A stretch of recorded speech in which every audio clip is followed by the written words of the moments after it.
What's up, y'all? Good to see you. Happy Monday. Who we got in here? I saw Nick Sweeney is back. Ugh, I just got in. Let's see, Nick Sweeney is back. Happy Cappy, good to see you. Arizona boy.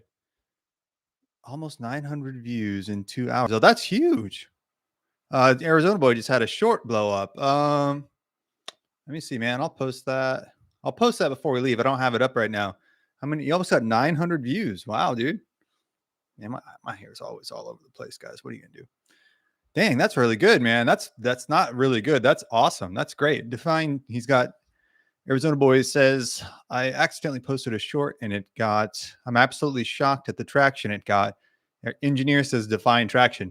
Defining traction means that you are getting exponentially more views with one video than you've ever gotten before. So by definition, Arizona Boy has fantastic traction. So that's fantastic, man. That's the first break that you've been looking for. That's great. We'll post the link before we stop the video. Fantastic. That's awesome. What's up, Elite Super Grunt? Glad to have everybody back. Sorry, it was a rough weekend. So back full strength. Good to be back. What's up, Amadiana? Good to see you. Terry R, good to see you. Let's see who else we got in here. Hoping we get all the regulars back tonight. We're gonna do an episode recap. So I didn't know if the person who wanted Apocalypto was here, so I didn't want to schedule Apocalypto for tonight. And I thought maybe Monday is not a great movie night, but Apocalypto will be next. I'm really excited for it. We might go over a clip from Apocalypto tonight as well. And what else is I going to do? I had something written down. I want to talk about Noah Smithwick.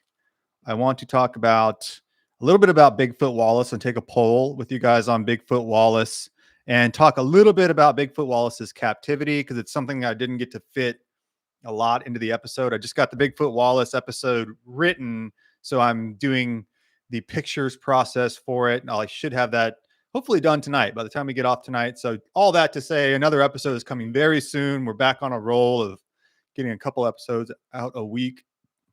I'm still a little sick, you see. I thought I felt good.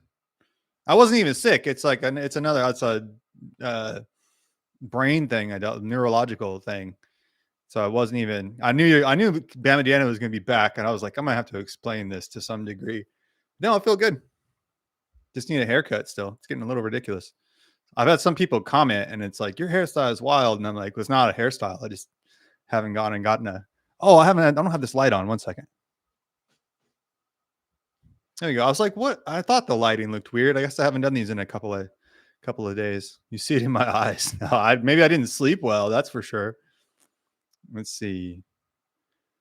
Happy Cappy's back. Evan is back in here. What's up, Evan? Good to see you. So yeah, we're gonna do a episode recap. Whoops. Sorry, I was watching a Fedor fight before we came on. Any Fedor fans out there?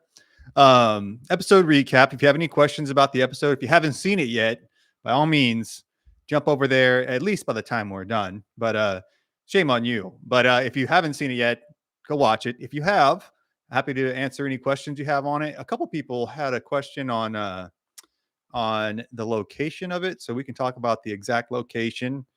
Let's see. Brandon, you're still sick. Everybody thinks I'm still sick.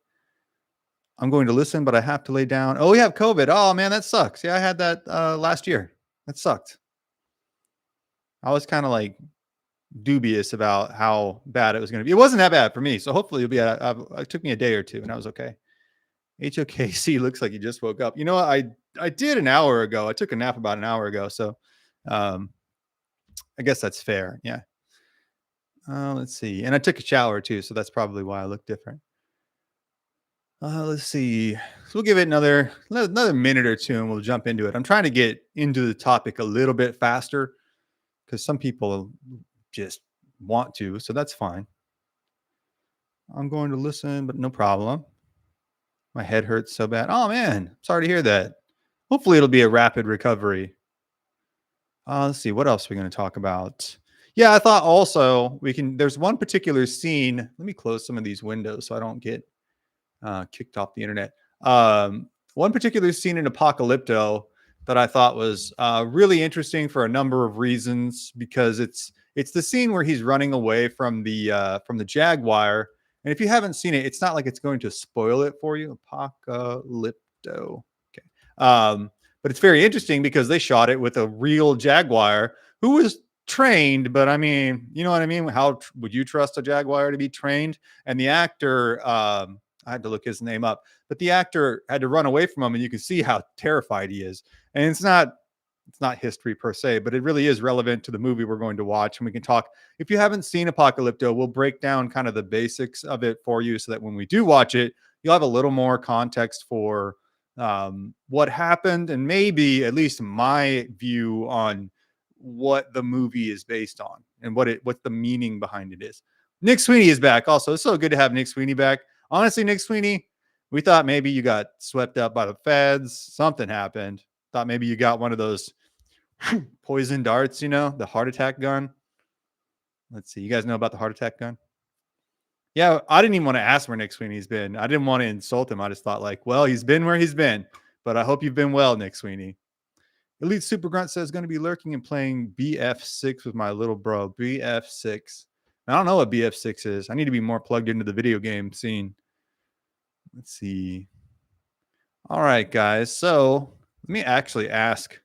I might be embarrassed with this, but have you seen the Austin Ambush? This will help me define what you guys have seen and haven't seen the episode yet. Excuse the grammar on that or the punctuation on this question, but you know what I mean? It's just a question. Also, hope you enjoyed tonight's song, Back in the Saddle by Aerosmith. Played on a 6-string bass. Sounds fantastic. Nick and I were busy attending a Boy Scout meeting, says Elite Super Grunt. I bet you do mean a Boy Scout meeting, Elite Super Grunt. Maybe you're elite, as in you've been trained to be elite by the MK Ultra project, the Toxic Twins. Yeah, the Toxic Twins, they used to be Joe Perry and Aerosmith, but I think now it's Elite Super Grunt and Nick Sweeney. They're the new Toxic Twins. If you're in here, by the way, hit the like button. Really helps get the stream out there. Really, really appreciate it. Need one more swig of coffee before we get into it. Also, I want to pull up a book real quick. If you guys haven't read Noah Smithwick's memoirs, the book, I believe it's called The Evolution of a State, which, yeah, I agree. You could have picked a little catchier name, but it is a fantastic book, especially for 1830s Texas and for 1830s Texas Rangers. Just very, very early on in the history of Texas Rangers, this guy tells you what he did. It's honestly as reliable as any text from the time. I think Smithwick he doesn't have a lot of hyperbole. He doesn't have a lot of grandiosity in his writing. It's pretty matter of fact. So I really enjoy reading it. It's pinned at the top of the comments now. We're going to talk a little bit about Smithwick's life, his involvement in this story. Wow, 70% of you have seen it, 67%, but we'll call it 70%. Okay, great. So we'll do kind of a basics recap of it. If you have any questions from what you watched, let me know. And if you want me to bring anything up on the map or whatever, let me know. Happy to do that. Let's see. I'm kind of checking the chat as we go. It won't be long, and the CIA page will be monitoring the chat per usual. Yeah, I just assume they're always monitoring the chat. Not so much for me, but for you guys. You guys come up with some crazy stuff. I'm just some guy with a webcam. Right? Not like I'm working for anybody. But okay, so we're going to jump in. This happened at Fort Colorado. We talked about this a little bit, but let's show everybody, in case you haven't seen it, where Fort Colorado in Austin was. It is no longer standing, but there is a monument to it. And there's a park there now, which is pretty cool. I plan to go visit. It's about 10 miles from my house, but that can be quite a bit of traffic. Fort Colorado. There we go. Let's zoom out on the city here. It's just giving me directions that I don't really need. Colorado to South Lamar, Austin, Texas. I kind of feel like a travel agent, always looking up these directions for you guys. Okay. Well, we're going to have to roll with the blue lines on the screen. How are you, Brandon? What's up, Risa? Very well, very well. Glad to see you back. What's up, Jake Skywalker? Let's see. I think Terriara is in here as well, so you got to watch out, Nick Sweeney. Okay, so let me bring this map up. We'll show you guys roughly where this is at. It has like some weird bus route that is not to my house, by the way, so don't trip. Okay. Here, bring this over here. So what the site is on today's Martin Luther King Boulevard. So you can see Austin here. This is to a random bar on South Lamar. I don't know why it gave me that. Let's say Whole Foods on East 5th Street. Okay, that's a little more like it. So the site of Fort Colorado is way over here on East Austin. Can you guys see it? Give me a one if you can see it. That always becomes a problem. I start talking and nobody can see it. Can you guys give me a one if you can see it? Every time that I start talking, nobody can see it. One right on. Okay. So I'm going to zoom out here. It's over on the east side of downtown Austin. And the actual site of the battle is somewhere from here on South Lamar to possibly up the Mud Isle area. I actually had a commenter say that it was too far for the Rangers to travel. As you can see, it's 5 miles. It's maybe 7 miles to get over here. Definitely doable, especially it would make it harder to do it overnight. But certainly not a far reach, especially for experienced Rangers, experienced horsemen. You can see way outside of Austin, it has a little park here now. And it'd be a couple miles from the Colorado River. Colorado River is right here. So likely what they did was come down this way, catch the Colorado River somewhere around here and kind of work their way up the river all the way. Oops. Side of the attack somewhere around here. Sorry for that blue line, guys. It just gives me random directions to places. Okay. Let me click back on this. A little rusty with the controls, I think. There we go. Any questions on the location or the travel route to start with? Fort Colorado was it was founded in the 1830s, really early 1830s. Stood up next to the Colorado River. It was kind of the furthest outpost of the Rangers for a little bit. It was, I think, put up when Austin was still known as Waterloo. It was Waterloo first, and it was known as like the Crown City. Then eventually it was named after Stephen F. Austin. So it was built in the very early iterations of the city. It was abandoned. A lot of these forts were abandoned at times and then stood back up, kind of repaired, and then they'd be abandoned again. It just kind of went in a circle based on the necessity, like how much raiding was there in an area. They would send a contingent of Rangers or a company of Rangers there. Then they leave and abandon the fort. It just was on this kind of necessity rotation where if they were needed in this area, they'd stand the fort back up. Fort Austin operated like, or Fort Colorado operated like that for a while. There's a bunch of Fort Colorados. So if you look this one up, be sure to look up the one in Austin, Texas, or you'll be very confused. And I tried to make that more clear in the episode. I think we did a sufficient job of making it clear in the episode, but still it's understandable if someone was confused. So I really wanted to hammer that home in the recap. Also, talking about Noah Smithwick, first and foremost, the picture that I used was a very old Noah Smithwick, and that would not be Noah Smithwick at the time. He was born in 1808, so he would have been in his late 20s, mid 20s at the time of the attack, or the time of the Rangers attack on the Comanche. So obviously, let's share what we have here. This is the Noah Smithwick that most people know. I'm pretty ballin', using sunglasses before it was cool. He has a cane, he has sunglasses, he has a top hat. It could easily be mistaken for a modern day pimp in many, right? In many instances, but pretty ballin', kind of like maybe like ZZ Top's dad or something. But we used the photo we used. Oh, the photo we use isn't in the Wikipedia. We used this particular photo. Can you guys see that? Hopefully. So this is an older version of Noah Smithwick. Imagine this guy in his mid 20s, and that's more what we're talking about. I don't believe that I don't believe that is Noah Smithwick. would tend to think. I was thinking maybe Rip Ford. I don't know, but I could be wrong. That could certainly be the same guy. Well, let me know what you guys think, but I don't think that that was Noah Smithwick. So I didn't use that one, but I could be wrong on that.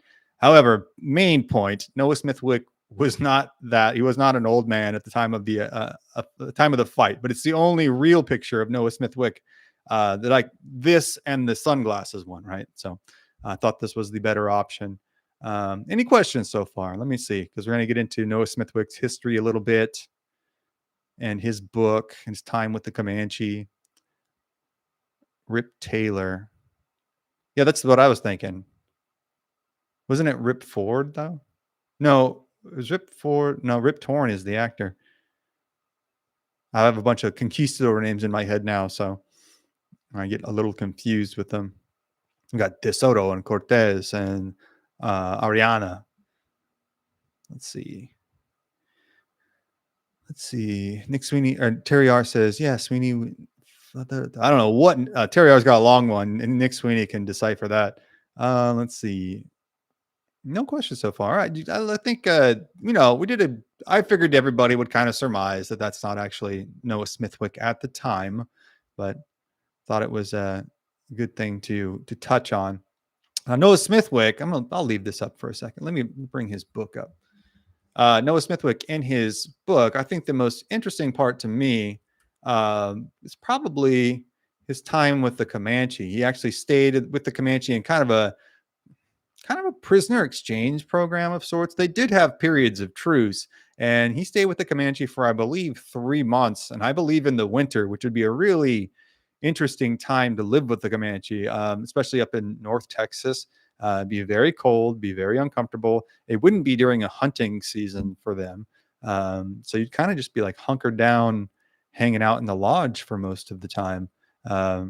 It's something that he spent probably more continuous time with the Comanche than any ranger that I've heard of, and can give us several real kind of insights into their culture, their individual personalities, their idiosyncrasies, more than just an academic account can. So I think it's a really valuable account for anyone that's, even if you're just interested in the Comanche, certainly worth a read. If you're interested in the Texas Rangers, which I think many of you are, I again couldn't recommend this book highly enough. It is linked at the top of the chat. Again, I don't make any money off of it. I just think you guys would enjoy it. Anything else? This is probably it's the first story that I've actually done from Evolution of a State. It is covered in another book as well, I believe. I believe it's covered in Indian depredations in Texas. I believe it's covered in Early Indian Fighters of Southwest Texas. Early Indian Fighters, early settlers and Indian fighters of Southwest Texas. It's on my book, on my desk at almost all times. Can't recommend this one highly enough either. Just like Indian depredations in Texas has several short stories cut into chapters. So they're very short and they're an easy read, and they are not in chronological order. So you don't have to read one in front of the other or before the other. You can pick it up and read it at your leisure. And it's very entertaining. Are very horrifying as well. But, sometimes those two go hand in hand. One Freddie V, what's up, man? Okay. Let's see, did I leave anything out? No, other than if you want a holistic picture of early ranger history, really recommend you picking up Evolution of Estates, especially for 1830s ranger history. I think it's tough to get much better than that for a first-hand account, because it's a little bit early. We have Life of Bigfoot Wallace, which we're going to talk a little bit about next. But it's a little bit earlier account than even Bigfoot Wallace. He was kind of more active. He didn't come around to the 1840s. So it's a little, not necessarily a generation before Bigfoot, but before Bigfoot. So which is kind of the part of the Rangers I find the most interesting, when they're out there with single shot weapons with guys. Okay, I know that's not technically what they're called, but like it's a more catch-all term to just call them single shot weapons. They can shoot one bullet at a time. So whether it's a pistol or a rifle, it's a nice catch-all term to say, oh, they can shoot one bullet at a time. But the 1830s is to me the most fascinating era because that's all they had. These guys are crazy, it's the biggest compliment I can give to a grown man is to say that he's crazy. And all these guys are crazy. The Comanche were crazy. Like to go think about it from the Comanche's perspective, to ride hundreds of miles, hit a town, risk all of your lives, then come back. And if you fail at any of this, you're going to lose tons of social cred. And what would for us, you'd lose the equivalent of many thousands of dollars, let's say. Like you're going to lose big or you're going to win big. And everyone there was nuts, right? But it's a very edifying time for me. I think it's critical that it sets the stage for the rest of Texas history so that you realize the 1840s, the 1850s, and on didn't occur in a vacuum. You can see kind of the lineage and the progression of the Rangers from their kind of what's the word that I'm looking for? Inception. $5 super chat from Terry R. Thank you so much. Why did the Rangers let Noah Smithwick stay with them and not others? I don't know why he was selected. He may have volunteered. I'll have to read that story again. It's one that I read years ago. But it was on kind of a prisoner exchange program. It was kind of a treaty deal. They were getting along, and they sent some Comanche to live with the Rangers, and Noah Smithwick lived with the Comanches. I believe he's the only one. I haven't read about another Ranger with him.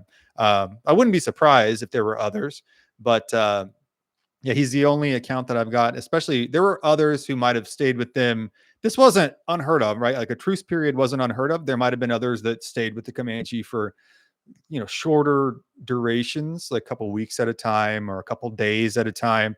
But to stay with them for months like Smithwick did is pretty uncommon, and it gives him a very unique perspective on the tribe. The one that you would only get from, say, Cynthia Ann Parker or Adolph Korn or Herman Lehman, some people that were captives that lived with them for that long. So a very, very unique, I think, invaluable account. Let's see. 1830s was big for Texas. Yeah, it really was. It was, I think the 1840s were the Rangers really got rolling. But yeah, the Texas Revolution was in the 1830s. It really all kind of came there. Texas history can be defined as before 1830 and after 1830. The two very, very different things. Got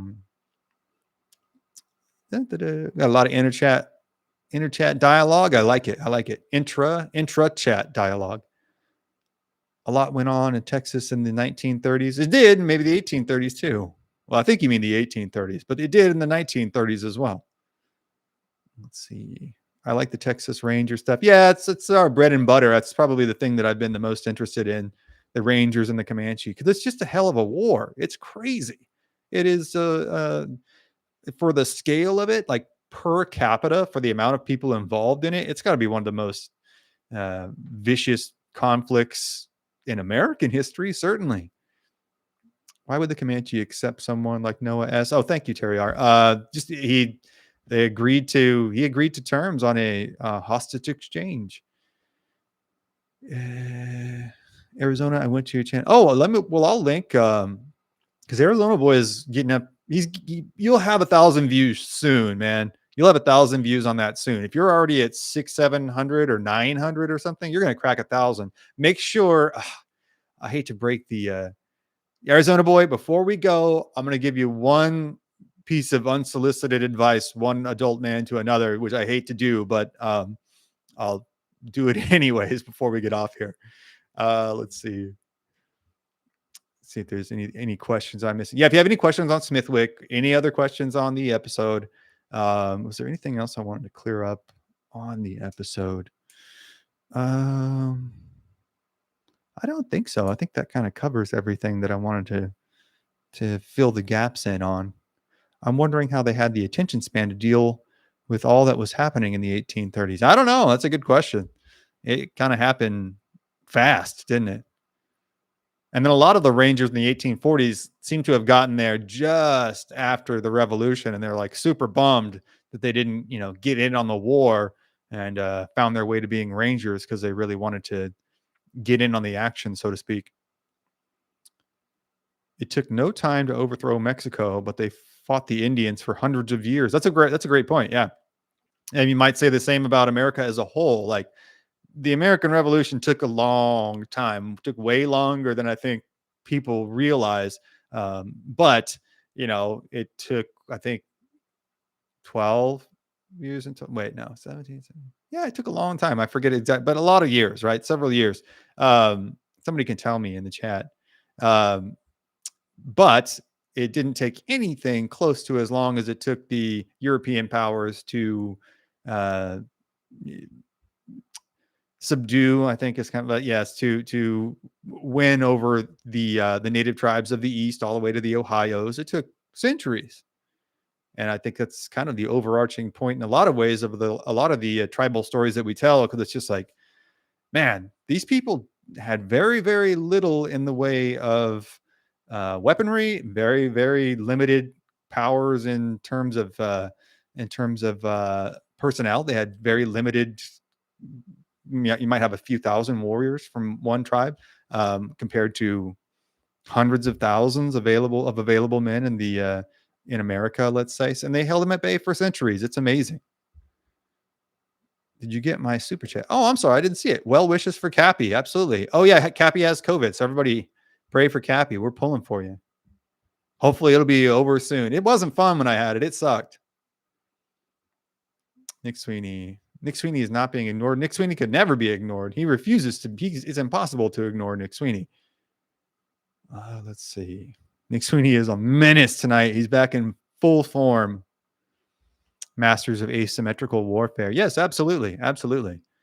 And it was a type of warfare that many of the Europeans just were not equipped to deal with, especially when they got to the plains. It was like, in many ways, S.C. Gwynn compares it to the ocean. And I think that's really apt because it was like, you might as well go out into the ocean. There's nothing for you to survive on. If you didn't have horses or weren't adept at horsemanship, there was no way you were going to catch these tribes, especially once they got a hold of the horse. It just became, I mean, they weren't able to subdue the Apaches till the 1880s. So it took them a long time. They weren't able to subdue the Apache till like what cars were around, like a couple of years, 20 years after they had subdued the Apache ish, like somewhere in there. There was a World War I with, biplanes and stuff. It took them a long time. The natives fought like hell for their lands, and for that, I have the utmost respect for them. Yeah, there's a lot of respect in American culture. I mean, we name all of our helicopters after them. I've been to Comanche, Texas, many, many times, and Comanche, Texas was founded, I believe, in the 1860s. I think in the 1860s, when the Comanche were still an active threat in the area, and they still were like, yeah, they're an active threat. They're unaliving our families wholesale, but we respect them, and we're going to name this county Comanche, and then also we're going to name this city Comanche, and we're going to make it the county seat. It's a very American thing to do, in my view. Let's see, I wonder how they lived on the plains before the horse. I've watched the videos about it. Yeah, it was rough, man. It was rough. They used the dog a lot, and they ate a lot of dog. We talked about the Aztec eating a lot of dog, but there was like this particular breed of, they called them, I think, Indian dogs, but they're kind of like, man, I don't know, like small dingoes. They're not unrecognizable as a dog, certainly, but they're not like a breed we have around today. But they would use them for transport. They would use them for food. They'd keep them as pets. So it's quite a mix. And then, they would do the buffalo jumps where they would burn the prairie, startle the buffalo, and then kind of scare them into a particular route to drive them off of a cliff. There's still plenty of archaeological evidence at the bottom of plenty of cliffs on the plains. There was times when the piles of buffalo caught on fire.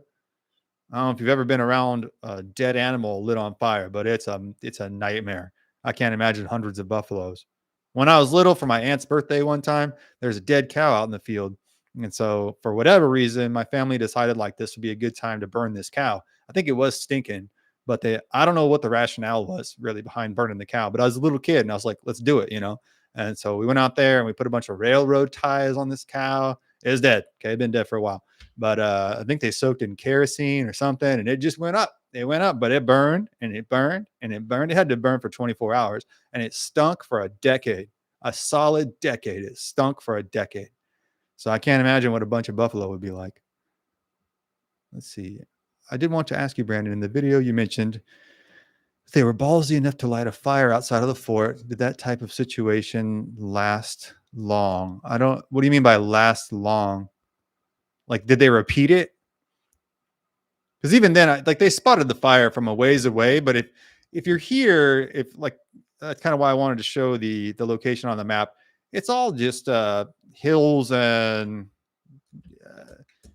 chaparral brush and cedar trees and stuff. So it would be really easy if there was nothing else in the area to spot a lit fire.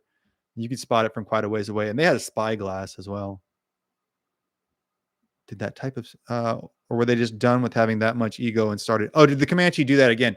I haven't read any accounts of them like lighting a fire like that. I mean, they raided it they raided into Austin. We did another story of, oh, now I can't remember the kids' names, but two kids were taken right on the outside about from that fort. If you stopped about 2 or 3 miles short of the actual site of this Comanche battle, two kids were abducted from there, right by where the Google building is today. Great big, ugly Google building. It's hideous. It's a hideous building.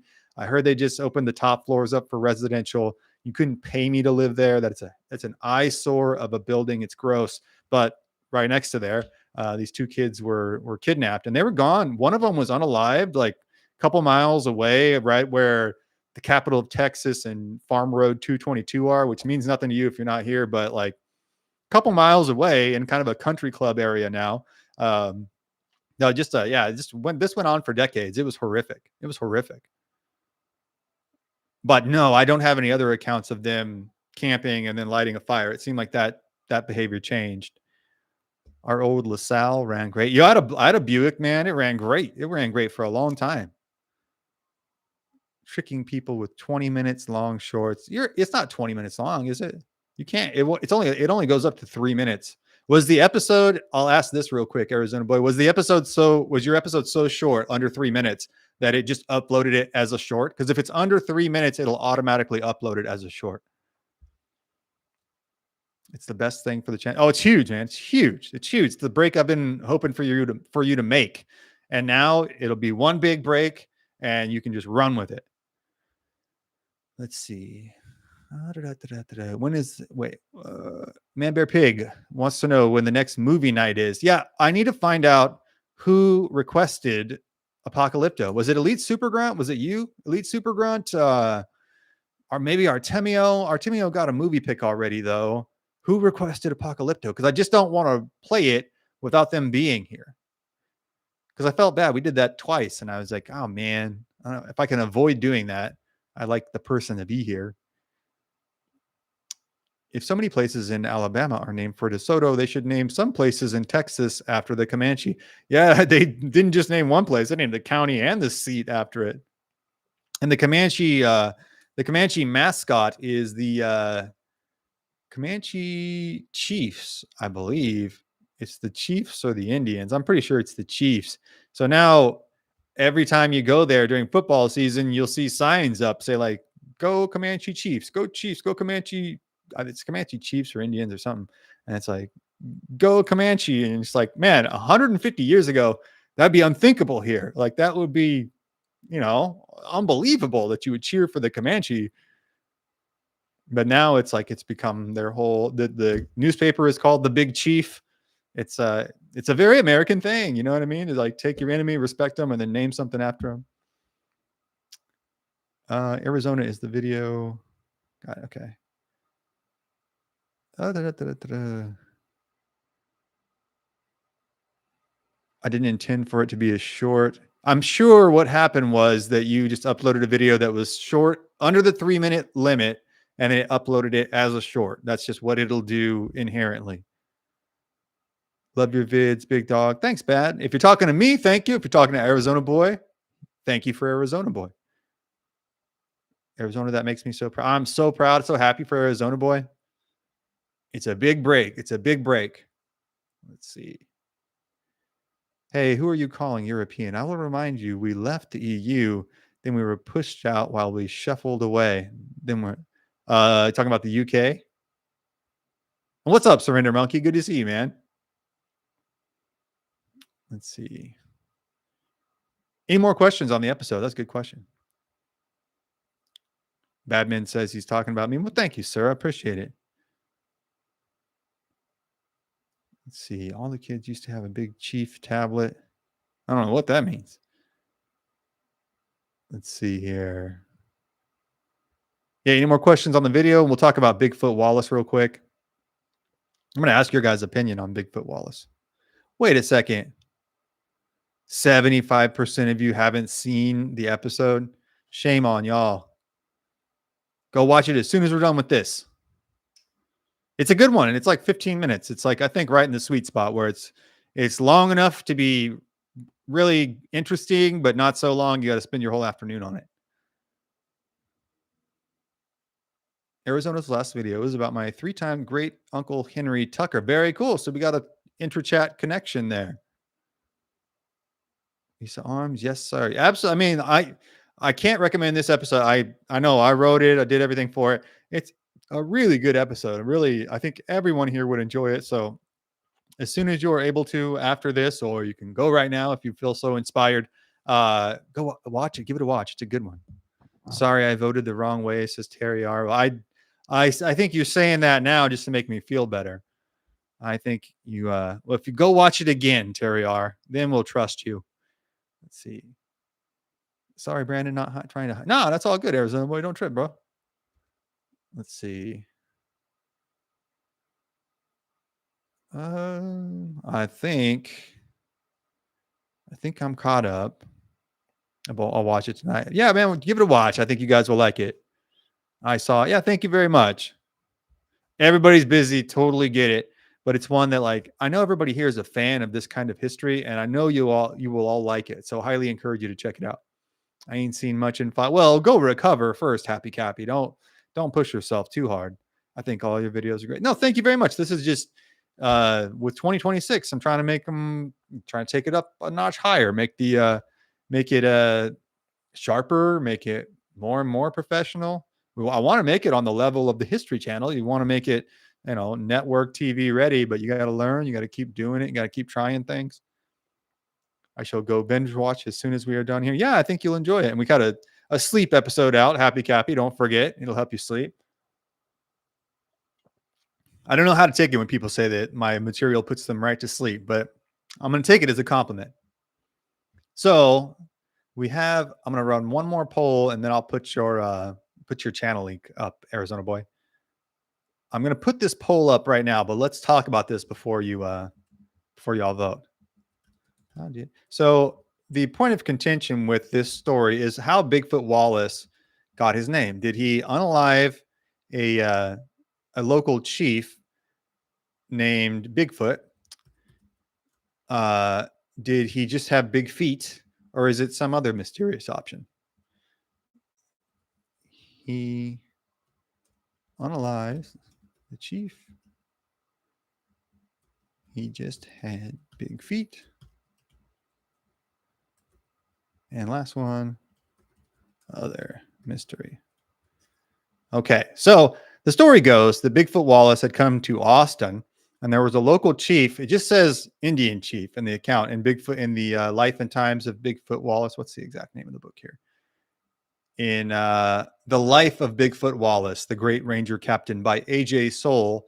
It just talks about him coming to Austin, and there's a chief who harasses the town. My thought is it's maybe like a Waco. I don't know that it's a Comanche because it says he's kind of like hanging around town and like just terrorizing the population, but it doesn't sound like a Comanche coming in from out of town. Could be. Either way, he's very large, supposedly even larger than Bigfoot Wallace, who's 6'2" and 240. I believe it said he's as tall as Wallace, but bigger. So big guy. There's an account of either of Wallace shooting him and unaliving him, or getting into a fight and unaliving him. But even in the book, it says Wallace denied this. But then it goes on to tell the rest of the story. So it's like kind of just dismissing Wallace's account. And it may be that he just denied it because he didn't want to say that he actually unalived this guy in town. I don't know. But that's the option. There's the story that he unalived the chief named Bigfoot. The chief was named Bigfoot around town, known as Bigfoot. And then when Wallace unalived him, it's like, oh, well, now this is Bigfoot. This is Wallace. He's Bigfoot. He unalived him and stole his name, which is like pretty badass. But, you know, I don't know. The other option is that he just had big feet. Pretty self-explanatory. True. I mean, we could take a look here, guys. I would say Bigfoot Wallace has pretty big feet. Do you think that they're big enough to nickname him Bigfoot is the question. Let's see. This will work here. Let me bring this up. I would like a clearer picture, though. Let me see if I can find a good one for you guys. Yeah, this will work. Okay. Let's take a look at Wallace and ask the question: are his feet big enough to be known as Bigfoot? Pretty big feet, guys. The biggest feet I've ever seen? No, but they're pretty big. And it's said that the Bigfoot chief had a footprint that measured 13 inches, and Wallace's was as big. So if that's true, pretty big feet. So I'm going to put those are the two accounts, or there could be a mystery account. Let me know what you think in the poll, and if you vote mystery account, let me know what your theory is in the chat. All right, I'm putting up the poll, guys. Let me know what you think. Also, don't forget to like the chat. We got 20 people in here, 17 likes. 3 of you are holding out on me. I don't know why. Probably deep state agents. He's large in stature and feet. Yeah, I think those are feet big enough to call you Bigfoot. And I don't want to sway your vote, but my thinking on this is that, well, Alligator Smith was a ranger who was known for fighting an alligator in the Medina River. They had an alligator come up like, I don't know, 15, 20 yards away from their camp in the middle of the Medina River. And the rangers obviously don't love that an alligator's right there. So they start throwing rocks at it and yelling at it and trying to scare it off, but it won't leave. So Alligator Smith is just like, well, screw this. I'm going to wade out in the middle of the Medina River and grab this alligator and wrestle him till he goes away, which is plausible. Like, people do this. And he did that. The alligator went away and they named him Alligator Smith because, like, well, you wrestled an alligator. So they seem to be pretty literal with their names. So I don't know that they would just name him Bigfoot to be creative or I don't know, clever. I think he just had big feet.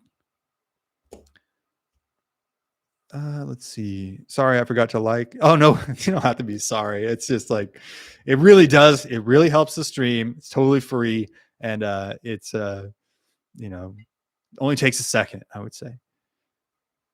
The rifle stock looks like it's at a wild angle. I guess you're right. It kind of does, huh? That's a good point, though. It kind of does. That's a good point. But that's what he used. That's his real rifle. He'd probably be easy to track with such large feet back then. Yeah, they said that the Bigfoot chief was easy to track because of his large feet. Let's see. Yeah, it seems like 47%. Oh, we have 40% think that it's a mystery. If you think that it's a mystery, let me know what your theory is in the chat too. I'd be interested to hear. The dude had big feet, right? The dude had big feet. It makes perfect sense when we look at the evidence. Why do we call Bigfoot Bigfoot? I know technically Sasquatch, but we call him Bigfoot because he's got big feet. Now, granted, he's an interdimensional being. I don't know that Wallace is an interdimensional being. I don't know that he's not, but he does have big feet. It's a little point of contention that I've finished the script for this episode. If you're getting here late, I finished the script on Bigfoot Wallace and his fight with the Comanche and while working on the mail train in between San Antonio and El Paso. Really kind of like a quarter of the way between San Antonio and El Paso at the Devil's River, which is a beautiful, beautiful river. It's a beautiful spot. It was kind of hard to convey in the script that this wasn't the middle of the desert, but beautiful spot on the Devil's River, and his fight with the Comanche there. It's again, I think, a really good one. Not pumping up my own work, but one that I just think, yeah, moves fast. The script moves really fast, and we cover a lot of Wallace's bio and his involvement in the Black Bean incident. We just did a stream on the Black Bean incident, I think, probably 3 or 4 days ago now, but it was a horrific affair. It genuinely traumatized Wallace. It genuinely traumatized Samuel Walker, everyone who was involved with it. That really messed them up more than any battle it seems that they were involved in. So we cover that.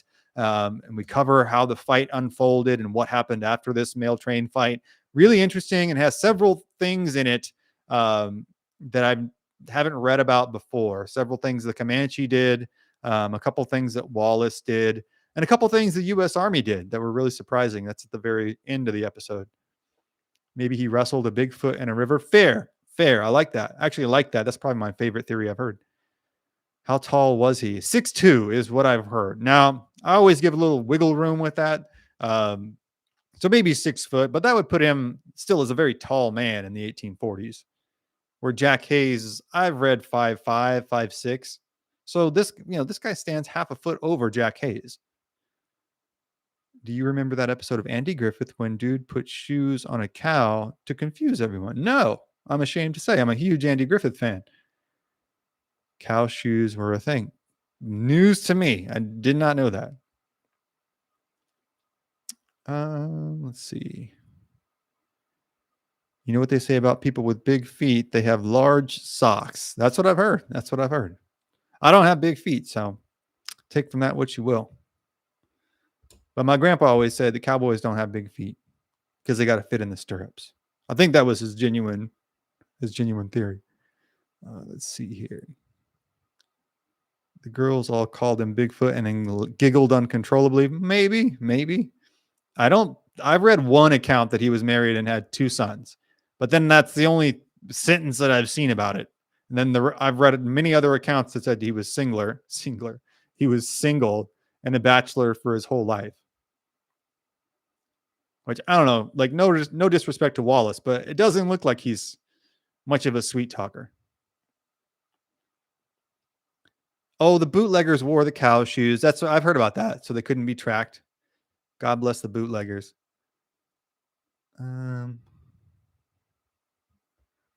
Okay, let's see what the poll says. Oh, really? 47% of you say he just had big feet, which I kind of expected. I flat out did not expect 41% of you to think that it was a mystery. I like it though. What do we got? 20 people, 17 votes. I'm going to leave it open for another minute if you want to get your vote in. Rock the vote, Maybe he was obsessed with Bigfoot. I don't know if Bigfoot was a thing yet. I don't think these guys knew about Bigfoot. I don't have any ranger accounts of Bigfoot. Unfortunately, that would be dope. But I do not have them. If anyone does have them, send them to me. There are tons of Bigfoot accounts from Texas. Tons. There are lots of them from around Austin, which sounds not implausible, but kind of crazy to me. East Texas, I totally get. West Texas, I'm just like, bro, there's nothing out there. The joke is you can watch your dog run away for a week. It's kind of true. So how you wouldn't see Bigfoot, I don't know. Not impossible, highly improbable. Let's see. Bigfoot was a thing with another name. This isn't to doubt the existence of Bigfoot, okay? It's just to say I don't have any accounts from Central Texas and the ones from West Texas, unless he's interdimensional. Okay, I'll give you that. That's a legit possibility. Other than that, nobody's hiding in West Texas. There's nowhere to hide. Let's see. Maybe is that a pistol under his arm or a Bowie knife? That's a good question. I thought it was a knife at first, but when you zoom in, here's his powder horn. There's a pistol. I don't see a Bowie knife on him, and I thought it was a Bowie knife for a long time until I did this episode and zoomed in on it. I do not know what this sash is. If anybody has a theory, I don't know what that sash is for. You can see this little beaded bag here, which I'm guessing is kind of a carry-all bag with his powder. Well, the powder would be in powder horn, but his ammunition, etc., his accoutrement, as it were. And it looks like there's a rifle scabbard behind his back as well. Maybe that's what the strap goes to, but you can see it's pretty elaborate. It's decorated with these little I don't know what that is, like little flower patterns. And you can see a wide brimmed hat. This will be really common. Even when this picture was taken in the 1850s, I believe. It doesn't tell me when it was taken. Oh, 1872. 1872, you just start seeing kind of the first iterations of the modern cowboy hat. But you can see Wallace is sticking with the old school flat brim. He's like, this is my drip. It's dope. I dig it. It's cool. Can't argue with that. Now, Wallace did a lot of bad things. Wallace did some bad things. He was like noted for, it even says in the Life and Times of Bigfoot Wallace, his own, biography, that he was used a lot to recapture escaped slaves, especially on the Rio Grande border. Because if the slaves got to Mexico, they were free. Slavery had been abolished there. But in the 1850s, like antebellum era, he was well known for that, at least in the couple accounts that I've seen. If it's in his own book, I'm guessing he doesn't dispute it very much. So did some objectionable things as well, right? That's particularly egregious in my book. That's a tough one. That's a tough one. Let's see. He probably won a beauty pageant. I mean, he's got a cool drip, right? It's a cool fit. No one's going to take that away. I don't know. Maybe he had game, man. I don't know. He certainly got kind of an eye-catching aesthetic. We'll say that. All right. 18 votes. I'm going to close the poll, guys. 44%. We have a tie. We have a tie of 40. I'm going to leave it right there. I love the open-mindedness, I guess, of this audience. When you live in the sun, a hat is critical. Oh no, it's a derivative of the sombrero. You can see, I mean, a lot of American cowboy aesthetic is a derivative of the vaquero aesthetic by necessity, because it's the same job. You got to stay out of the sun. You have to keep from getting sunburned. You have to keep your things on you. A lot of similarities. You can see the evolution there. Let's see. It looks like something native made. I think you're talking about the sash or the bag. Engineer says gummies. I don't know what you mean, bro. I don't know what you mean. He looks 20. He looks 20. Looks like 50. Hard time our ancestors had. Well, he would have been in his 50s in this picture. So he doesn't look great, but he doesn't look that bad for his 50s, right? Maybe acquire. Oh yeah, he had a lot of interaction. Actually, that was one thing that I meant to talk about. It's on my list, and we didn't talk about it. When he first got to Texas, 1837, I believe. I believe he was born in 1817 and then arrived in Texas in 1837. One account said with his wife and kids, but I just don't think that's right. He did settle in the LaGrange area, and you probably all know LaGrange from the ZZ Top song. It's that LaGrange. He got there well before the chicken house, so he didn't have as much fun as ZZ Top did. But you can see, let me bring up a map real quick. There we go. Let me show you where LaGrange actually is. Okay, cool. It's already up. So you can see, let me point to it real quick. LaGrange is down here. It is, I've driven it before, and I would say 2 hours southeast of Austin, and probably about the same, maybe 2.5, but probably about 2 hours northeast of San Antonio. It's beautiful country out there. They actually have, from Bastrop out to LaGrange, and in this area here, they have what's called the Hidden Pines. So when I'm telling this story, you can kind of imagine Bigfoot Wallace walking through kind of a pine grove, but he's out hunting one day in 1837, not long after he's arrived. He's gone from New Orleans to, I can't believe I'm blanking on the name of it. Galveston, I think it was. I think it's Galveston, a Texas port city, and then made his way inland here to LaGrange, settled here briefly. He was out hunting one day. He loved to hunt. It was a big thing. He made a lot of money doing it in Austin. But he's out hunting one day to get some meat for his family, and he's accosted by what most accounts say are Lipan or Lipan. I always kind of am iffy on the pronunciation of that. But he's accosted and taken prisoner. He gets into a brief scuffle with them. Sounds like hand to hand, possibly a couple shots fired. Then is taken prisoner. It sounds like for a couple months, and he lives with the Lipan. And then is eventually kind of just like dropped back off in Lagrange. Like they just kind of like let him go. And from there, he lives for a little while longer as he's just kind of like back and goes back into his routine. And then he goes and visits the Alamo and sees it a couple months after a couple, maybe a full year after it happened. Yeah, a little over a full year after it happened. So he just sees the destruction still that's been wrought there. And it really kind of ingrains an animosity for him towards the Mexican army, not necessarily the Mexican people, but certainly the Mexican government.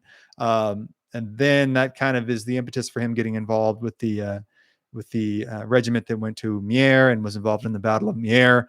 And from there, he's captured and put in chains, and then they're put through the Black Bean incident where General Santa Anna. We've covered this briefly, but we'll cover it again because I think it's worth setting the stage for the upcoming episode. Let me get rid of this here. Actually, we'll bring up a picture of the Black Bean incident. So all of these Texas prisoners were marched to Salado, Mexico. I'll bring this up here. This is a Frederick Remington painting of it. Oops. And they were made to, I would like to get the full picture up here. Still not doing it, huh? 1 second. Let me switch to full picture. It's a great painting. There we go. So you'll see here, the Texans were put in irons, lined up in this presidio, in this courtyard, and made to pick beans, one bean per person from these clay pots under the guard of Mexican soldiers and Mexican cavalry. And if you drew a white bean, you survived. If you drew a black bean, you would be executed by firing squad. So these guys had to walk up one at a time and dip their hand in here and pick out a bean. And there's several accounts of the guys who pulled out a black bean. They either, I don't want to say collapsed, but kind of collapsed in grief and terror. Several others like joked about it, kind of like a badass action hero. They were like, well, can't win them all, and just they were taken out. The last couple guys, I didn't know about this till I went in depth in the story. The last 3 or 4 guys didn't even get to draw because they were like, well, there's no more beans left. They're all black beans left. Sorry, you guys are SOL, So they line all these guys up. Wallace ends up making it, but the guy in front of him and the guy behind him both draw black beans. Wallace is, in his account, he says that he put his hand into the jar and felt around. He picked up 2 beans and felt around because he noticed that the white beans were slightly bigger than the black beans. So he felt 2 and felt one was a little bit larger. He dropped the other one, and the guards the whole time are going, hurry up, pick your bean. And so if you pick more than one bean and you pick a black one, you're going to be held to the black one. So he goes, okay. And he drops the smaller one, pulls it out, and it's a white bean. And like Wallace, we think of him as a badass. He was, right? He was. He's a tough guy. You can see from his picture, he's a tough guy. This messed with him. And even in the book, they talk about how this messed with the guys more than going into any battle because there was nothing you could do to help yourself survive. It's just left up to chance. And they know like Santa Anna is out to get them. Santa Anna is pissed about this Battle of Mier. He is mad about this Texan uprising. And, most of these guys are in their 20s too. So they are just terrified of this. It's the worst thing they've ever been through, bar none. And really it's just getting started. So then they take all every 10th man who drew a bean out, 17 in total to start, and they execute them by firing squad. But one guy gets hit with a non-lethal shot and just plays dead. And they end up overlooking him, and he escapes in the night. And he thinks like, oh, I made it. Oh, I miraculously faked my way through this. They run him down in the jungles in the hillside, not jungle, but in the hillsides of around Salado, because he's trying to make his way north desperately for days. It's his only chance of surviving. and he's injured too. He's got a gunshot wound to his torso. So he's limping along for days. He can't stop. He can't ask for anyone's assistance, or else he'll be turned in. Then they end up retaking him, and they don't just shoot him there. They haul him all the way back and execute him again. Let's say. Then, with those 17 guys executed and put into a mass grave, the rest of the prisoners are told, okay, you're going to be marched to Mexico City and then to this notorious prison known as Perote. They gather them up in a room, and the night before they're going to leave, the commanding officer, a man named Cameron, I forget his first name, regrettably, hell of a dude, honestly. They pull him aside and they say, we're just going to talk to this guy. We're just going to talk to him for a second. And the rest of the Texans are like, bro, what do you mean you got to talk to him? And they keep him in a separate room for the rest of that night. Then the rest of the prisoners are made to march out of Salado, and they hit the road for Mexico City, but they still don't see their officer. So they're like, what's going on? Where is he? And they're like, well, listen, he's going to catch up. We just got to do a little bit more talking to him. And they say like, no, this is ridiculous. This is BS. Like you're going to execute him. And they say, no, we're not. And they march him about a mile outside of town. And then they hear the firing squad. And apparently Santa Anna insisted on this guy being executed. No matter what bean he drew, he was the commanding officer, and this guy was going to be executed. So this guy thought he made it. He drew a white bean. He thought like, at least, I'm not going to be executed here. He gets dragged out. You can imagine how terrifying this was.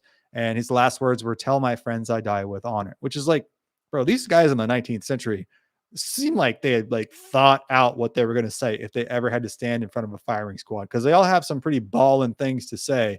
I can tell you, I would not have a line to say. I would just be like freaking out, or I think I would be more like F you guys all the way to the very end, but who knows, right? But yeah, a tragedy from that. And then they're hauled to, or certainly an atrocity, let's say. Then they are marched across the desert to Mexico City, and then marched to Perote prison, where it's so bad. They're worked so hard and in such cramped conditions, and so many people get sick and they're abused so badly that Wallace freaks out and has like a psychotic break. And he's like flipping things around and breaking stuff and punching walls and screaming. And he's 6'2", 240. He's a great big guy. And the Mexicans are like, well, we don't know what to do with this. So they sequester him to his own room. I always thought it was kind of curious that they didn't like execute him, but they didn't. And then they kept him as kind of like we talked about this, I think, in our last live stream. They kept him as kind of like a zoo exhibit in this room. And he'd either be like flipping out and breaking stuff, or kind of huddled on his bed in a corner with a sheet over his head, kind of like talking to himself, like a full psychotic break. It wasn't an act. He fully lost his mind for about 2 weeks. He finally kind of comes back to reality, because he was like rocking in the corner, like muttering to himself. He was gone. And he finally kind of comes back to reality and ends up being kind of put back to the prison and gets back to the chain gang. They are building roads. They're, like chain gang labor like you would see in prison today. He finally gets a prisoner deal from his family, who was pretty well connected back in Virginia. And his family does some negotiations with the United States government. Their consulate gets a hold of the British government.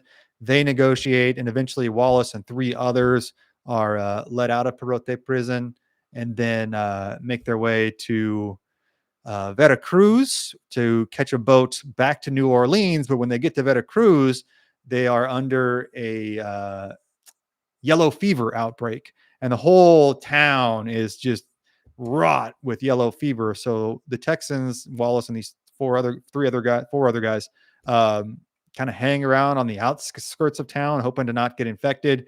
And the boat that they were supposed to take, they miss by like a day. So they hang out on the outskirts of town, just trying to like, beg for food and sleep outside and not have a lot of contact with anybody, hoping they're not going to get yellow fever. They all get yellow fever. But they do manage to talk the captain of the next ship into taking them to New Orleans. They say, listen, we're Texans. We're the veterans of the Battle of Mier. And it's famous by then. So this captain goes, oh, really? Like, okay, well, come on board. Just like try to stay to yourself because you have yellow fever. While they're on the ship, seems like they recovered enough to eat and, function again. But on the trip to New Orleans, one of the other Texans is insulted and cheated. It's a long story about how this guy on the boat cheated him They had like a line of credit set up for them, and they were able to use the credit to buy meals and stuff. And this guy had been cheating on them, I believe, on like how much things cost. Anyways, it was enough to send this Texan into a rage, and this guy beats the crap out of the other guy, out of the guy that was cheating them, and tries to throw him overboard. And Wallace is like, "Bro, we can't just kill people right now. We got to kind of chill." And then they get mad again. They say, "Oh no, we should kill this guy." And then they kind of calm down again. Finally, they get to New Orleans, and the first thing, well, they kind of hang out in New Orleans for like a week. And Wallace meets up with an old guy that he'd gone to school with in Virginia. But after a week, he's like, this place is kind of lame. Like, I'm kind of sick of it. And he goes to, I believe, Galveston. And he's kind of like, this place is kind of lame. I'm kind of sick of it. He goes to LaGrange again. And he's again, the guy just was like, kind of like a Rolling Stone, he's like, this place kind of sucks. So he goes to Austin and he becomes a professional hunter, basically, and hunts for meat in the deer game like that. In this forest surround, there's a lot of forests in the hills around Austin, and nobody wanted to go out there because that's where the Comanche were. So getting meat became a pretty difficult thing. There was a lot of fish sold in Austin. That's the thing I don't think a lot of people know. In the 1800s, there was an industry kind of set up around getting fish to Austin and getting fish from the Colorado River. Like James Gillette talks about in his Ranger memoir. And he's a kid in the 1850s. So this is, years after 1860s. It's years after Wallace's heyday. But he would go down, he grew up in Austin, and he would go down to the Colorado River and fish like in the morning and then take it to the local market, and made a good living doing that because fish was like super popular in Austin, and it was something that people could go procure without putting themselves in tons of danger. So Austin for a while was a fish city, and kind of still is, to be honest with you. But I always thought that was kind of a neat little fact. But Wallace made a good living just going out into the forest here and getting game and bringing it back. He made a good amount of money doing that, and had some other business ventures in Austin as well. But from there, then he really gets into his kind of Ranger heyday, and then in 1850 signs on with the mail train, and that's where this episode will pick up. So a good little primer on that one as well. That should be 3 more days. We should have that out. Okay, let me check the chat again. Oh wow. I think the bag is Wallace's snack bag. Could be. I was thinking about the sash thing. It looks like native made. Yeah, I think I don't know where he got it, but it looks native made to me as well. His eyes look like he has been through crazy stuff. He does look like he had been through crazy stuff. He's a hard man. The picture does look like it's someone. Oh, that's not very nice, Surrender Monkey.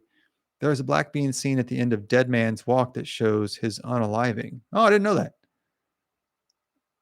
There's a scene. I didn't know that. Dead Man's Walk. That's the first Larry McMurtry. That's the first movie. That's the first prequel to Lonesome Dove, right? Josh McAllister, what's up, man? It looks like it's a Cherokee bag, maybe a Chickasaw. It could be. I don't know if he had contact with those tribes. Very well may have. Or it could be like trade that made its way to San Antonio. Or he probably was living in San Antonio around this time. That Kentucky long rifle is what sags my attention. It was way past out. Oh, yes, it was very outdated. Yes. It was way past outdated by the time that photo was taken. Yeah, this photo was taken in 1872. So it's an old weapon. That is what Dead Man's Walk is about. They walk and walk and walk some more. Oh, okay. So that's what Dead Man's Walk. Okay. It was a horrible incident for them. Like it's notable how much time and effort they put into, and even in Wallace's memoir, into really emphasizing that this was terrifying for them, and it really messed them up. Because the battles and stuff, they kind of talk about it like it's just something that people do. It's just de rigueur, like it's just part of living on the frontier. They're like, yeah, you go to battles, you die in a battle, you don't, whatever, but they're like, this black bean incident really messed with them. Let's see. Imperial. Is there someone named Imperial in here? I don't see him.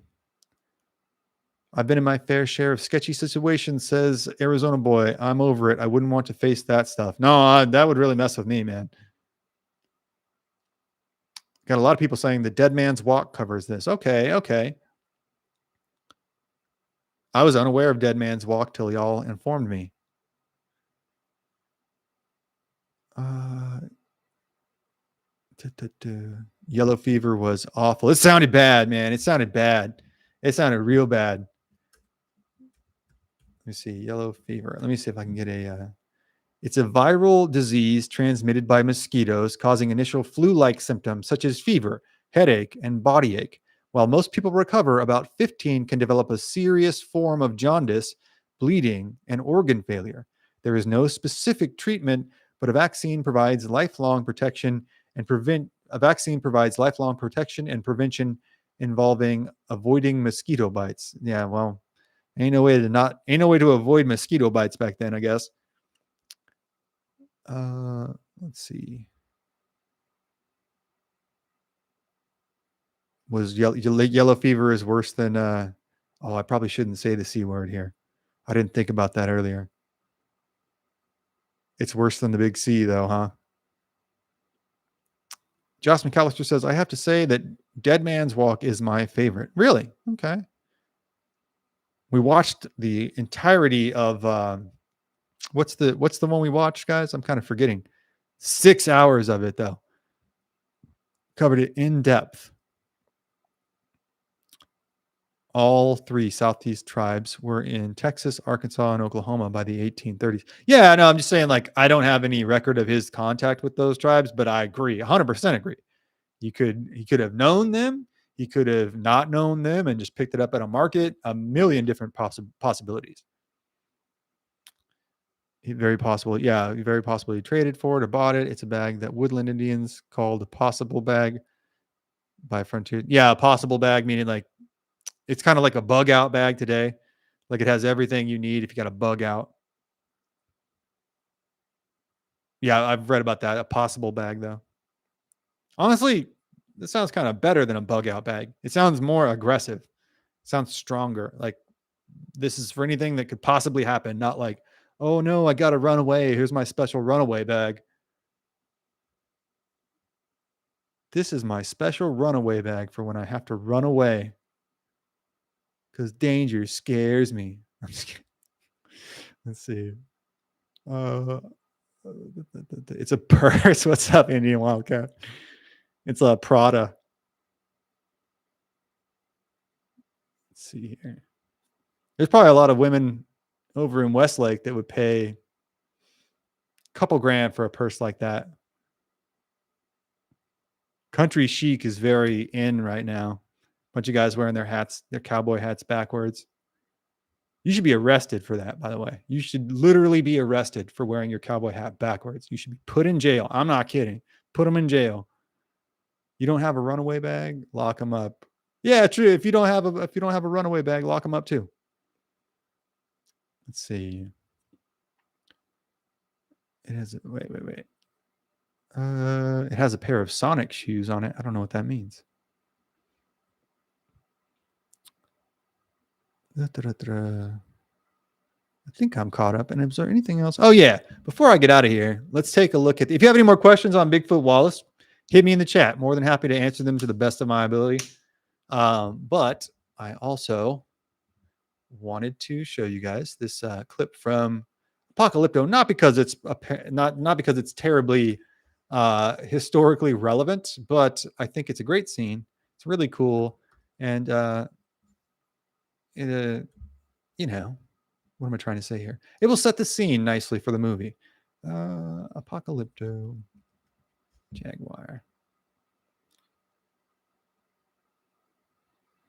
What was that unwarranted advice you had for me? You know what? Yeah, we're kind of getting towards the end of it here. Arizona boy, we'll get to the video in a second. Just let me tell Arizona boy real quick. I don't know if you have or not. Let me.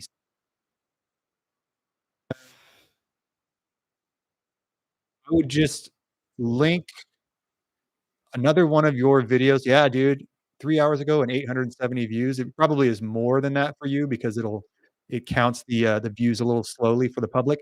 So what I would do is go back to where you posted the short, go back to where you posted that video. It'll give you an option for link to related video. Put one of your videos on that. Pick one. If one is related to it, that's so much the better, but you wanna drive that traffic back to your other longer videos as well. Does that make sense? Let me know if that makes sense. It'll say related video, link related video on the uh, the verbiage is failing me, or nounage, the upload site for the shorts. Go there, make sure you have a video linked to that video so that people have some so that you can funnel them to longer videos from there. That's kind of the whole point of shorts. They're like the widest end of the funnel, and the longer your content goes, like the live stream here would be the shortest end of my funnel. It gives me the least amount of views. The shorts have the biggest amount of views, but the most amount of return. People leave comments on videos. Yeah, make sure if you're in there, I'll leave a comment on Arizona Boys video as well. Took your advice from me. Yeah, right on, man. And a lot of it is just like take what speaks to you, and then try your ideas. Be you all right? Yeah, yeah. I got a medical thing I deal with. I just had to take a couple days off. Nothing that bad. But let's see. Traveling, not mark. Wait. That bag could be made or acquired from any of those tribes. Yeah, for sure. I'd be interested to dig into it farther if we can cross-reference it with other bags, like if we can find pictures of, what were we talking about? Delaware, Shawnees, Kickapoo. Yes, but I believe we mentioned a couple other Chickasaw. If we could find Chickasaw and Shawnee bags to cross-reference it with, that'd be interesting. Josh was faking. No, I wasn't faking it. Let's see. Took your advice. Yeah, yeah, and just a lot of it just keep trying different ideas, but you got that this is a big break. You wanna use it too, just link a video to it, that way people have somewhere to go and they don't watch it and it's a dead end. Always give them somewhere to go. I mean, with the live streams, it's like, uh, guys, like, I always tell you guys to go watch the videos after this. Always leave them wanting more. We should get a stream about their incredible trip they had back then. That'd be cool. Somebody said my hair looked like,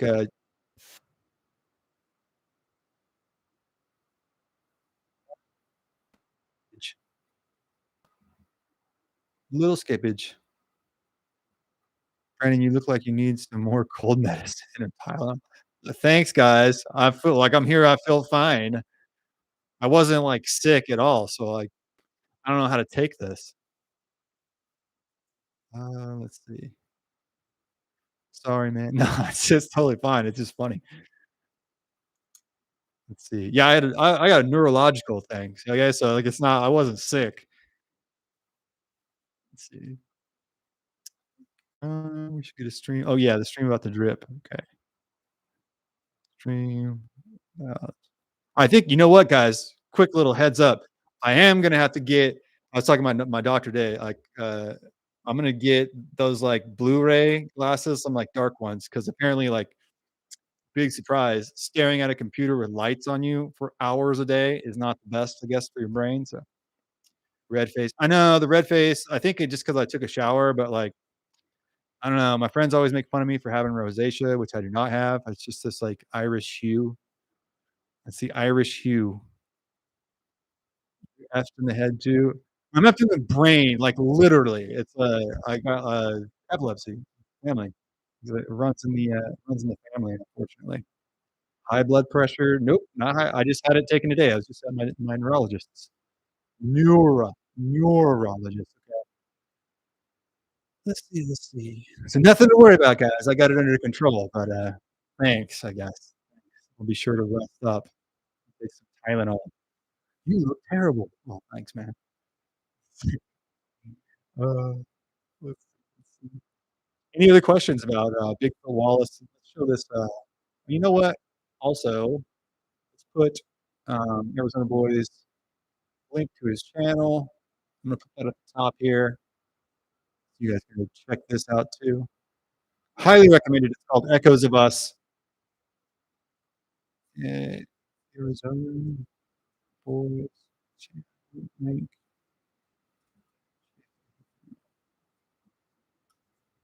Pin this at the top here. Highly recommend you go check this out. Our boy's getting some traction now. It's a big break. Once you get over that first hump, you'll get to 1,000, and then you'll get to 10,000. And the struggle from 0 to 1,000. If you're out there and you're curious about YouTube, the struggle from 0 to 1,000 is the hardest. And then it's like 1 to 10,000, not that big, not that bad. 10 to 50,000 is not that hard. 50 to 100 is tough. It's tough, pretty tough. And then 100 to like 250 is supposed to be, I can tell you from experience, it's a it's a job. I spent half the day at the hospital. Today you did? Otherwise, yeah, I feel fine, guys. I gotta just take care of myself.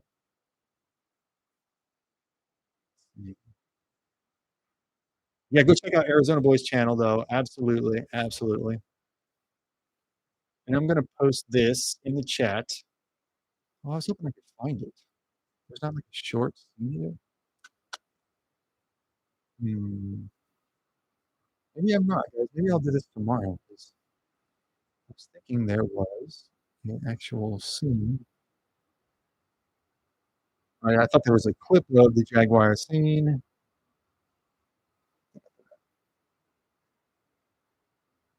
So this is it. That doesn't show I'm running from the Jaguar. Oh, shoot. I didn't have time to look this up beforehand. You know what, guys? I guess we'll do it tomorrow. And like I said, if you're in here and you picked Apocalypto, please let me know so I make sure that you're here for the movie night. Oh, it was today. Well, I hope you're all right, Bamidiana. Appreciate you. Yeah, man, no problem, Arizona. You'll see a big push now. That's awesome, man. Let's Okay, I think we're all caught up. I guess we'll have to move the, I'm gonna have to go find a better clip, guys. I thought I had a good clip of Apocalypto. I did not. It's too long, so maybe I'll have to go clip it myself. I spent half the day in court. Oh, man. They're gonna drop it? No worries. Okay, good, good. That's what we like to hear. Where was he from? Bigfoot Wallace, I believe Virginia. I wrote the script. I should have it in mind, but then I switched to, yeah, Virginia, Lexington, Virginia in 1817. I switched to conquistadors. Most of my day, the last couple of days have been conquistador full, which is great. I love it. I'm digging the conquistadors. It's gonna be a good episode. Let's see. Let's do another 5 minutes, then I'm gonna bounce out of here because I gotta finish the Bigfoot Wallace pictures. And apparently I gotta take some cold medicine and take a nap.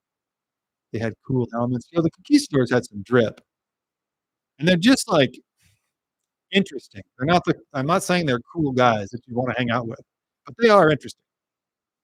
They have this very conquistador, evangelism, and the Russians had it too. The Russians and Alaska kinda did the same thing. They brought their priests with them, Russia and the Spanish. The Russian went to Alaska and did this, and the Spanish went to South America and Central America and did this. But, their priests would say, like, "Listen, we can't just, like, unalive everybody. We gotta give them a chance to convert. We gotta win hearts and minds." They were looking at this as like a years long process. And the conquistadors would just be like, okay, yeah, yeah, yeah, no problem. We'll give them a chance. Like we'll tell them what the deal is with Christianity, right? And, give them a chance to convert. And they would basically like walk into the village, go to the priests and say, hey, tell us about your gods, and like kind of feigning being nice. And they would say, oh, well, this is this god, this is the fire god, this is the sun god, this is the rain god. The conquistadors like, oh, okay, that's cool. And then they'd get done and they'd say, those aren't your gods anymore. And they'd smash all their statues and just read them the riot act. You're a Christian now. This is how you do it. And they put up a statue of Mary and put up a crucifix and everything. And then the priest would be like, I don't. That's not what we meant. They'd have to continually like pull them back. Like That's not what we meant. This is gonna be like a long process." And the conquistadors go, "What's the problem? We gave him a chance," and the same thing with the Russians did the same thing in Alaska where they would subjugate the people and make them do, like, all their dirty work, all the logging and whatever, like, all the dirty work and just treat them like crap. They resisted it all, there'd be violence, and the priest would be like they'd just say, like, "Well, you need to be a Christian now, and you're gonna get rid of all your gods, they're all demons," and then the priest would come in and be like, "You can't treat these people like this, we're not gonna win hearts and minds this way." It's a continual back and forth. One side's just like, "Let's just unalive them," and then the priests are just like, "You can't do that." We'll include that in the episode, though. I just think it shouldn't be funny, it's a very serious matter, but it would make for, like, a great kind of, Zach Galifianakis almost. The Inuit had sick whalebone sunglasses, absolutely. Yeah, they had some cool drip too. It's just like whalebone with a slit cut in them, but they are ballin' looking. There's a Cheyenne version of that too. There's a picture of a Cheyenne out there with these, like they're very similar to the Eskimo glasses. They're more kinda like bifocal, but they have little slits in them. 'Cause yeah, you just get, uh, your eyes get sunburned. What is that called? Snow blind? You just get snow blind without 'em. My dad got snow blind one time. It was horrible. He was he seemed miserable. Um, Arizona, Kentucky. Snowblind, yeah, yeah. Isn't that a Sabbath album? Member Pig. Member Pig says we have a 3 movie night suggestion to hit. Detective McAllister. Oh, Josh McAllister, did you select, who selected, uh, Apocalypto? Is it Elite Super Grunt? Is it Mojo? Somebody let me know. I went nose blind before. Don't do that. Being in a whiteout would be terrifying. Yeah, that's probably I would least like to live in the Arctic, for sure.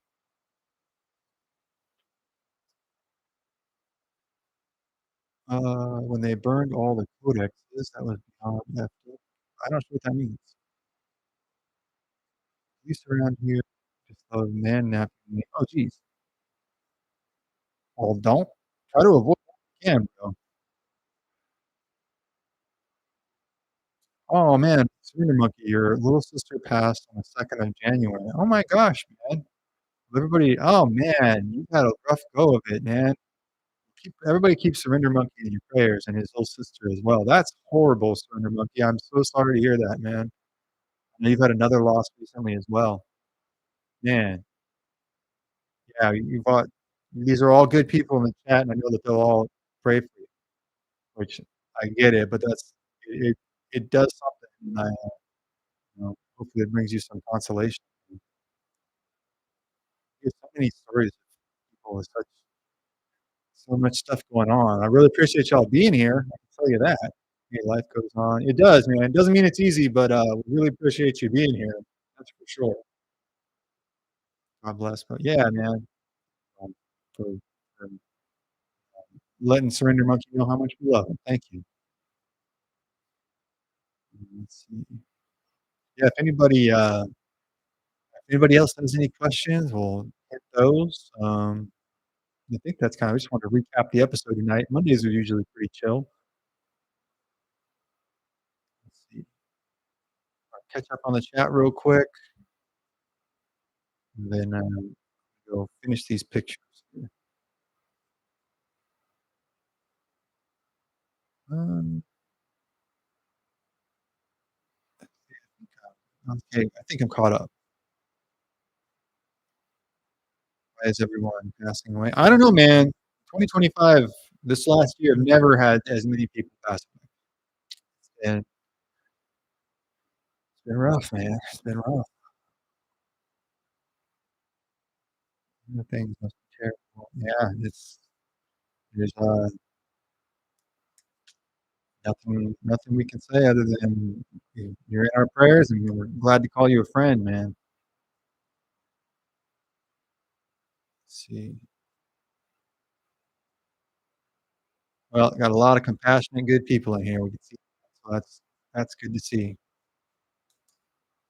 Well, anybody anything else here? Any questions? Any questions on what's coming up? We should do a co I think I'll have time to do a coffee I have an appointment this morning. So, coffee talk tomorrow. We'll do a short one. Let's see. I have something lined up for tomorrow's stream, and I don't remember what it is. Bama, if you are here though, I have been researching Meriwether Lewis. So it's coming. It's just I want to have all my ducks in a row for it. But I've been researching it. There's some good documentaries on YouTube. And they come from all over. Like some of them say for sure this was an assassination. Some say absolutely it wasn't. Some of them are a little dorky. It's like, oh, we're gonna have our scientists, they're gonna test this on a dummy, and then we're gonna like measure everything. It's just scientists annoy the crap out. Just you know what I mean? We can do this in 5 minutes. We can just say, oh, we had some scientists shoot this dummy, and the bullet went here. But like, no, we'll make an hour of it. Here's John, and he's a research scientist at the University of Virginia, and let's find out what he has to say. Like, bro, nobody talked to this guy in high school because he wasn't cool then. You know what I mean? If nerds were meant to talk to people, they'd be talking to people, but they're not, so they don't. That's all I gotta say. They make terrible, terrible history shows. Terrible. Sorry, sorry, little. You know what I mean? I get on a roll. You better have all your ducks in a row. I might give you a quiz. Yeah, I'm looking forward to you contributing on that actually, because you can't know everything, but I feel like I can present all the most prominent theories and kind of take it from there, and we'll discuss it. Let's see. I think we had some pro science people because I lost a couple people after my science rant, but so be it. Separating the wheat from the chaff. All right, let's see. Only the earth and sky live forever. There's a couple of things. We'll say that. Present your evidence. I'm not even coming. You know what? I'm just curious. I know I should have a conspiracy theory take on this, right? Well, I've said before, really the only thing I'm willing to like go down with the ship on is the moon landing. Same thing here. Like, I'm just curious as to what happened. I don't think it's that. I don't know. I don't know. I'm kind of 50-50, to be honest. Real genuinely 50-50. Like it could be, I don't know, it could be a self-deletion. It could be an unaliving. Some of the things that this lady at the house did, the lady of the house, were very curious. Like, she just let him lay out on the lawn all night. That's weird. A lot of it is like, this is weird, you know? It doesn't necessarily mean that he was unalived. It doesn't necessarily mean that there was something nefarious. But when we lay out all the evidence, I think we'll all say, like, this is weird. Present your evidence. I would just want to say it's not my evidence. I'm going to bring everything I know to the table, and we can even do a vote on it, and I'll vote at the end of the episode. See, I don't think I'm going to end up on the conspiratorial end of this stuff. To be honest with you, he's flat Earth curious. Mm, I don't know. If somebody said like, "Well, what do you think it is?" I'd say it's probably, but who cares? That's a real easy way to get out of it. Just say who cares? But I kind of care. All I know is Lewis had a gunshot wound in his chest and another in his head. Correct. Who the hell does double? Yeah, that happens. It's a real thing that does happen. I've looked into it. It's not unheard of, but the things that happened afterward are kind of strange. Birds aren't real, bro. I love that so much. Like when people say that, at least it makes me think, right? I like things that are interesting, and that's a super interesting take. Birds are fake. Who doesn't want to talk? I think there are sea monsters in the ocean trenches. Yeah, dude, probably. We know less about. Well, we don't know anything about space, but we know very little about the ocean. We know more about the ocean than space because we don't know anything about space. Um, birds aren't real. Love that. Super strong take. I love it. I still believe the ones who ran Grindr stand did it. Yeah, I'd be down for that. Who ran the location where he was unalive? I would be down for that. I'm gonna kinda look at it with more of that bent now. I've thought that too. I was like, "Well, this could be a self-deletion, but why are these people acting this way?" They seem like the lady seems very dismissive of someone lying on the lawn asking for help, you know? It gets so many people angry.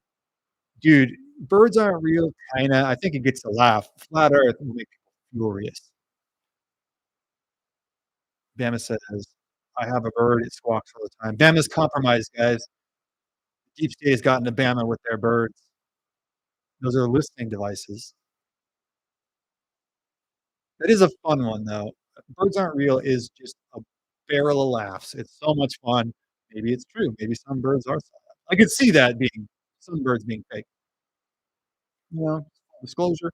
But, that's probably there's probably some fake birds out there doing some recon, so but not all birds are fake. However, we didn't go to the moon. Let's see. And guys, to be honest with you, I'm gonna get out of here in just a second. The Earth's probably not round. It's probably not spherical. It just makes literally no sense. Yes. What about aliens? Probably a psyop. Probably probably a little bit of angels and demons. I know, Bamadana, you don't think demons are real, but I think if I explained my version of demons to you, that you would believe they are real. Like, I think we're on a similar page with that, so bear with me. But I think a lot of it is just deep state psyops, Project Bluebeam. I'll get people all worked up when I start to argue the Earth is flat. I don't believe it, but I love to argue. Yeah, yeah. Like I wouldn't die on that hill, but it's fun to get people riled up because man, they get mad. You can say like, "Oh, deep state is trafficking people," and they're like, "Yeah, yeah," like they'll get pretty upset. Or you could say, I don't know what else. Like, probably gonna get flagged for that. Or you could say birds are fake. You could say Annie, Pearl Harbor was an inside job, right? All kinds of stuff. People go, yeah, like I can see that. If you say the Earth is flat, they will freak out. They will freak out. I've always thought that was like interesting. Cowboys and aliens. I looked, bro, Indian Wildcat. I looked all over for cowboys and alien stories. I just didn't find anything. I didn't find anything that was compelling. It's all like dime novels. And just very, very little. They didn't seem terribly interested or affected by extraterrestrials or unidentified flying objects. They saw them. I mean, like, I just think what we see in the modern iterations of them are probably psyops. 'Cause it'd be pretty darn easy to fake an I think they're getting ready to fake an alien invasion. Project Bluebeam. Do you know of internet comment etiquette? Watch him, he's hilarious. I do not know. Is that a channel? Demons are real. If Christ is real, then demons are real. Yeah, exactly. You better believe aliens are real. Yeah, I think the phenomenon is I think, like, I don't know what percentage, what ratio. I think some of them are real and some of them are manufactured by some government. I think Project Bluebeam really points to that because they can be weaponized, especially if they're real. If they are real and they can be replicated somehow to, affect the population, so much the better, right? It gives you something to replicate.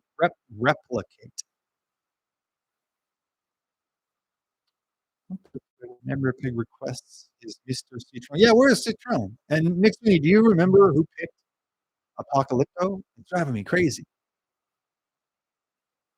Red pilled to the max. True. Well, I don't know. Who knows anymore?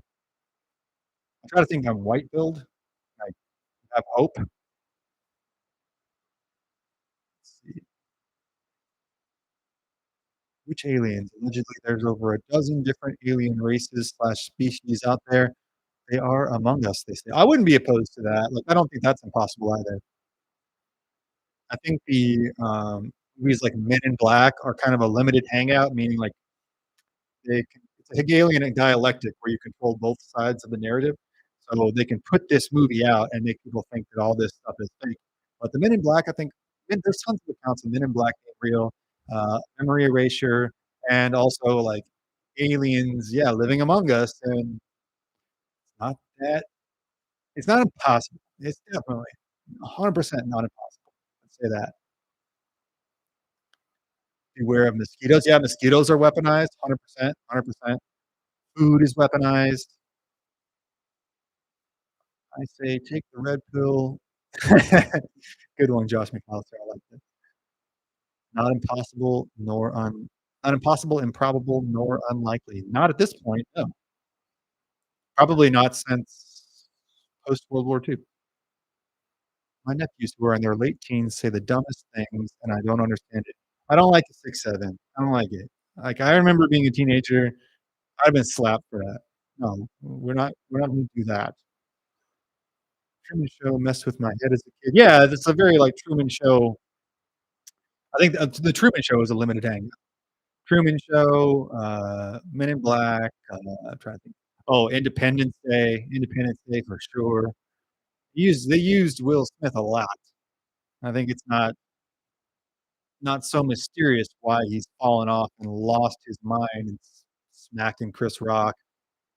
Crazy man, he's lost his mind. How did Texas Rangers view the Apache? They didn't love him. They didn't have a lot of contact with him till a little bit later when they headed out more towards West Texas. They had some fights with him. Let's see.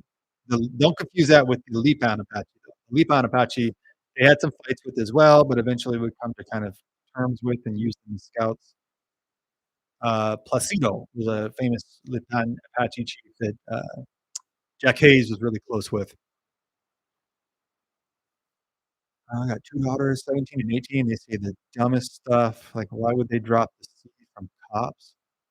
Tell them to speak English. Like, ops? Ops means, like, your opponent, though, right? That was my understanding. Ops means, like, your opponent, the opposite. I think ops is opposition. Yeah, ops, opposition, yeah. But I get it, Josh McAllister. It's tough to figure out the etymology of a lot of the modern parlance. Let's see. Alright. And one of these days, like, to be little tidbit I'll leave you with. We'll do, like, yeah, we'll sneak a breakdown of, like, flat Earth versus globe Earth in, but I've been trying to steel man the globe Earth position, guys. I'm trying to steel man it. You know what steel man means? Where you, like, try to, substantiate the other person's claim in order to show that you know their opposition to your argument. So I've been trying to steel man it. I'm having a harder time steel manning globe Earth than I am flat Earth. I would say that. I would say that. Again, I won't die on this hill. If the Earth is a globe, fine with me. But I don't know. I'm having a hard time. I always like the way you end the stories with that is a story for yeah, other stories for other times, man. Like I think I just blurted that out at the end of the first episode, and I was like, you know what? We keep that. I think I got it from Paul Harvey. My dad used to drive me to school like early in the morning, and Paul Harvey would be on, and he's like, "Now you know the rest of the story." That's pretty ballin'. I think it just like hung out in my subconscious. Let's see. All right, guys, and that is the rest. Yeah, right. Like Paul Harvey's a OG man, and now you know the rest of the story. And it'd always be something like pretty inspiring, and he wouldn't tell you who it was, and be like, "And that little boy was whatever, Jimmy Carter." I'm like, "Oh well, you know, I guess." I love Paul Harvey. Yeah, I mean, Paul Harvey was a OG. I used to be really legitimately excited, and I still don't know, like I don't know, like, what he didn't record those live, so I don't know, like, what time frame those came from, but they were always very interesting. I always thought it'd be kind of funny if he did, like, a Stalin one. "And that young man was Joseph Stalin." Huh? Ugh. If I Were the Devil. Oh, yeah, If I Were the Devil speech is fantastic. What an orator.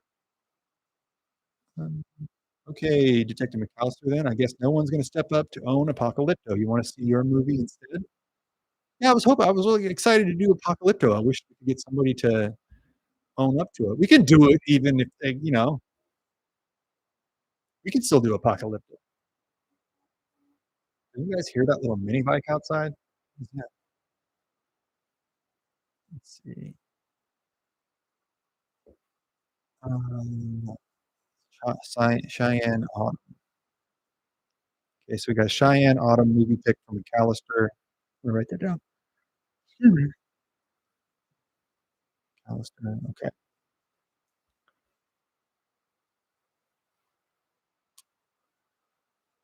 See. My best mate was 6'7", but 9 foot in a bearskin. I don't know what is a bearskin the hat? It was a cold stream guard, the old British Parliament regiment in the UK Royal Forces.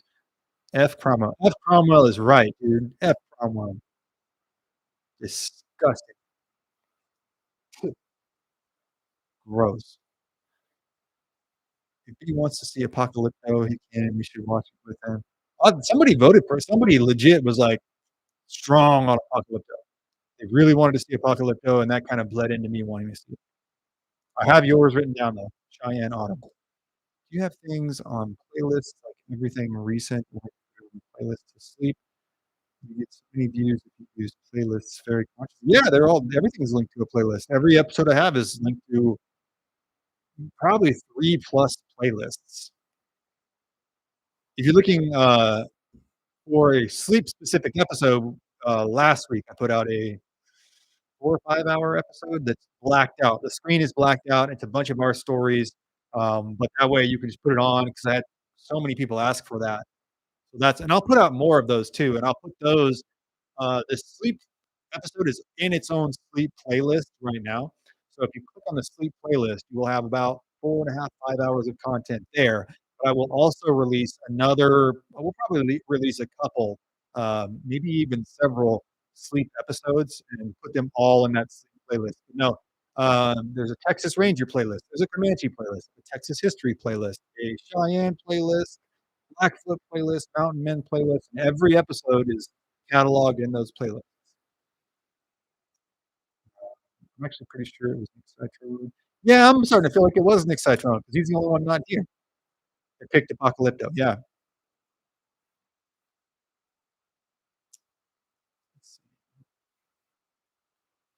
Um, well, it'll probably be a couple more days before we have a chance to. Because, like, if we do it on Tuesday, movie nights don't work well. It has to be like a Friday or Saturday because that's when people tend to have the most time. If we do a 2 hour movie in the middle of the week, it seems like people. We've done one before, and just like people didn't seem. I even got some comments saying like, "Please do the." So let's say Thursday, Friday, we can do Apocalypto. I know Thursday's not the weekend, but somewhere around there.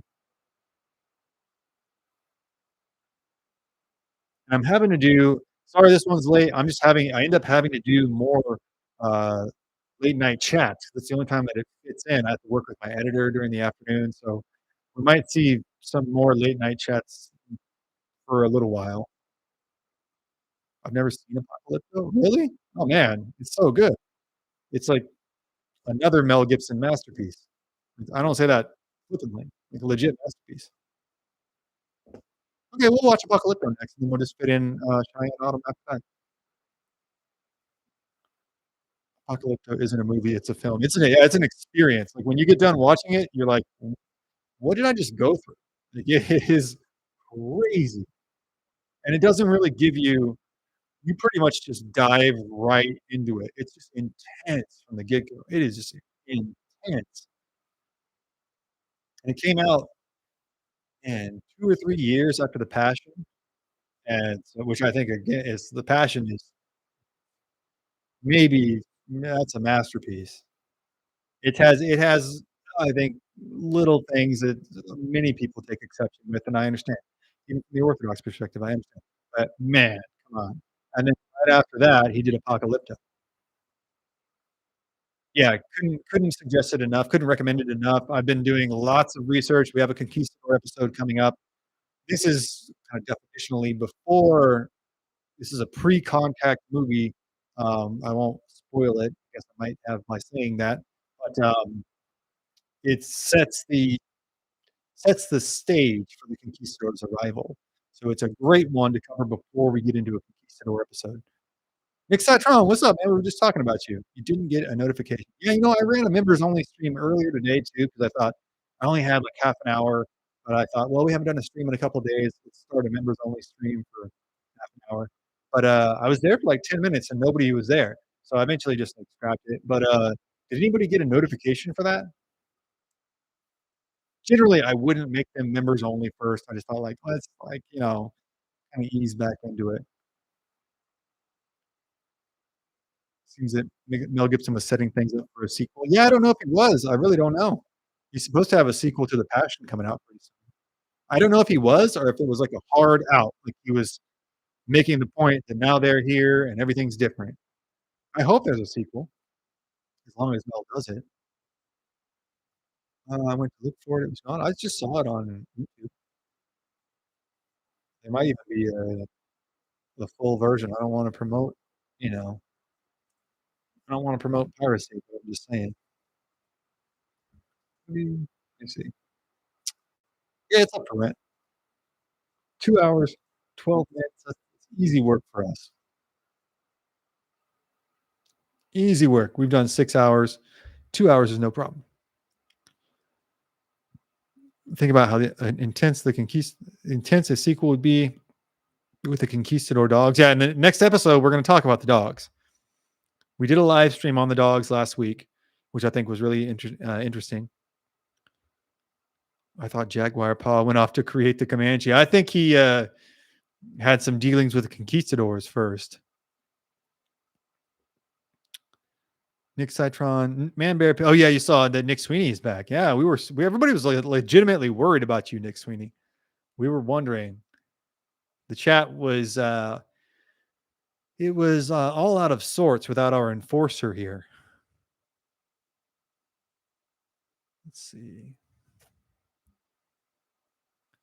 I was there. I went to make a tea. Oh, Billy Bob, you were there. Yeah, I saw one person was there and then they left. And I thought, well, I waited for 10 minutes. I was like, let's give it 10 minutes. But did you guys get a notification? Because usually what I do is I'll just run the stream, the morning streams, and then I make them members only afterwards. Because I do like YouTube makes me offer things like that to members. I have to show that I'm offering plenty of stuff to members, which is understandable. But I've had some people say like, "Don't make them members only chats." So I'm trying to find a middle ground here with members only content versus open content. I'm gonna have to go, says Risa Arm. I'm heading out too. I have an appointment in the morning, says Risa Arm. Hopefully they can help me stay mobile. Mobility is a problem for me. It is late here on the East Coast. Bye, y'all. Well, best of luck at your appointment in the morning. Risa will hopefully you can let us know how it goes tomorrow. All right, guys. On that note, oh my gosh, just about to dip out. Nick Sweeney comes in with a $50 super chat. Nick Sweeney, bro, crazy man. Thank you so much. I really appreciate that. You are a super chat whale, man. Meaning you are a benevolent giver, uh, consistent and magnanimous benefactor of this channel. Thank you so much, man. I'll hang around for a while longer. I was literally going to click in stream and that popped up. So thank you very much. That's makes it all worth it. Stop looking for Man Bear Pig. He's watching the Donner Party videos. You have been warned. Uh-oh. Well, Nick Sweeney, man, is there anything else you want to talk about? The whale named Sween. Yeah, man. I was going to name you after, I was going to say like Moby Sweeney. Can we call you that? Man, thank you so much. That's crazy. That's the first time it's ever happened where I was like, literally, I had my finger, it was on the button, and I was going to say, like, all right, guys, we'll see you. And let me know if there's something else you want me to talk about next week. You guys know the whole story of Moby Dick. I think I could say that on here because it's the actual title. But the Essex, I believe it was, that was a real thing. Like the whale rammed their boat, and then I think 4 or 5 guys had to survive in a rowboat, and they had to unalive one of them. They had to draw straws, and the guy had to like unalive one of them, and then they ate him. Pretty metal. Yeah, Nick Sweeney lit the chat up. Nick Sweeney. Oh, okay, that's a movie night beneficiary. Niacin. Which one is niacin? Niacin. Niacin. Niacin. Who's niacin? If you know who you are, who's niacin? It's all that Fed money. Hey, man, whatever. Trickle down economics. It's me. Okay, Billy Bob. What pick would you like for your movie night? I'm writing them down right now. I've got Cheyenne Autumn for McAllister. Josh McAllister, sorry. Niacin burns if you're a pothead. Niacin, what? Oh, niacin gets to choose our next beneficiary. So they get to choose the next person. I just want to clarify the rules with Nick Sweeney. So are you saying, Nick Sweeney, that they get to determine the next beneficiary or they get to pick the movie? Because you're the benefactor here. So we want to make sure your money is spent the way you would like. Niacin. I've only heard of niacin. I don't really know what it is.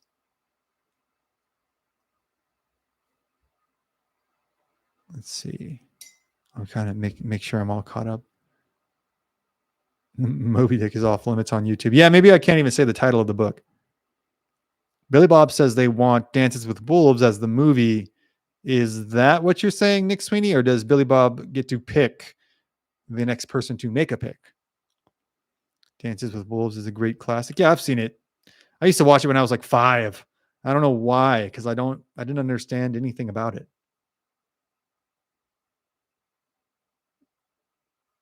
Get with Sweeney.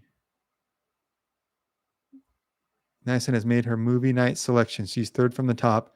Now she has to choose our next. Okay. Dance. I thought, yeah, okay. I have that down in the other list. I'm going to write that down. Dance. I thought Niacin, Billy Bob Bry had already selected Dances with Wolves. Billy Bob Bry. So Billy Bob Bry, you get to pick the next beneficiary. So pick somebody in the chat and they get to pick a movie. Arizona Boy, do you have a running list? I have the running list, but I forgot. I was writing down the movies and I forgot to write down the person that picked them. Rookie mistake. But I'm learning as I go too. Why does nobody want Josh to describe how Debbie Dallas? I heard she wore a cowboy hat. That's before my time, dog. It's before my time. Let's see. So Billy Bob Bry, let us know who you would like to pick. It is a lot of pressure. Yeah, that's right, Nick Sweeney. I would rather pick the movie than the person. Surrender Monkey, you are the next beneficiary of the movie night.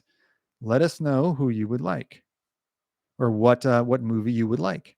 Fantastic. Apocalypto is on the list there. Yeah, Surrender Monkey, it's your pick. So if you want to pick tonight, you can. You can come back and pick later. I've got you down on the list here. I'm just going to start a Word document. Surrender Monkey, which I should have done already. But like I said, guys, I'm learning as I go too.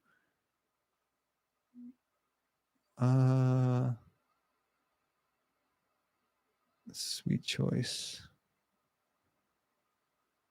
I love how the Brits are sticking together. Oh, true. Billy Bob is picking Surrender Monkey. Both Brits. You guys eat beans on toast? I can't do it, guys. We've already talked about the potato videos. I saw a potato video from Spud Bros today where a guy ordered cheese, beans, and tuna. Tuna. It is so gross. Is cheese on the bottom, baked beans on the top of that, which I guess they're like sweeter.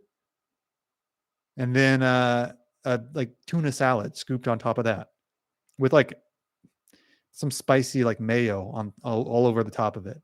It was terrible. You guys traumatized me. Surrender Monkey, can I pass it on to Bama Deanna? Oh, you got to make a... Okay, if you like to, yes. Classic British civility. Surrender. Yeah, that's right. Bama Deanna picked the Lonesome Dove. My brain is shot now. How can I... Comanche Moon? Is that right? Arizona Boy says, I'll take the pick. We got our hands out now. You control so much power, Surrender Monkey. Let's see. I will pass it to Arizona. Boy, I'm getting cross-eyed here. Okay, so Surrender Monkey is giving it. Now, Nick Sweeney, is that okay with you? Nick Sweeney's the money man, so we got to check in with him. If it's cool with you, then we'll get Arizona Boy can take his pick. Arizona has good taste. He does. He has excellent taste. He has a refined and enviable taste.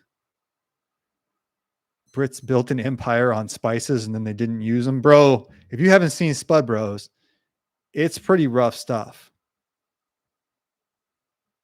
This is about to sound like an announcer at a Mexican soccer game. I'm gonna pick. Yeah, I'll announce the movie when I hear it. I'll announce it like a Mexican soccer announcer. Man Bear Pig says, "Let the ball bounce where it will." Respect, bro. That's respect. I respect that. All right, Arizona boy, your pick, bro. Let's see what we got, guys. Let's see where Arizona boy leads us.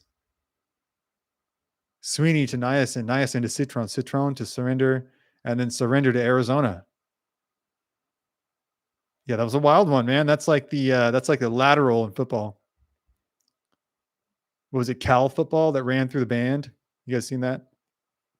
Our British listeners have probably not seen Cal football running through the band to score a last second touchdown. You mean I have no right to know a good historical American movie? What?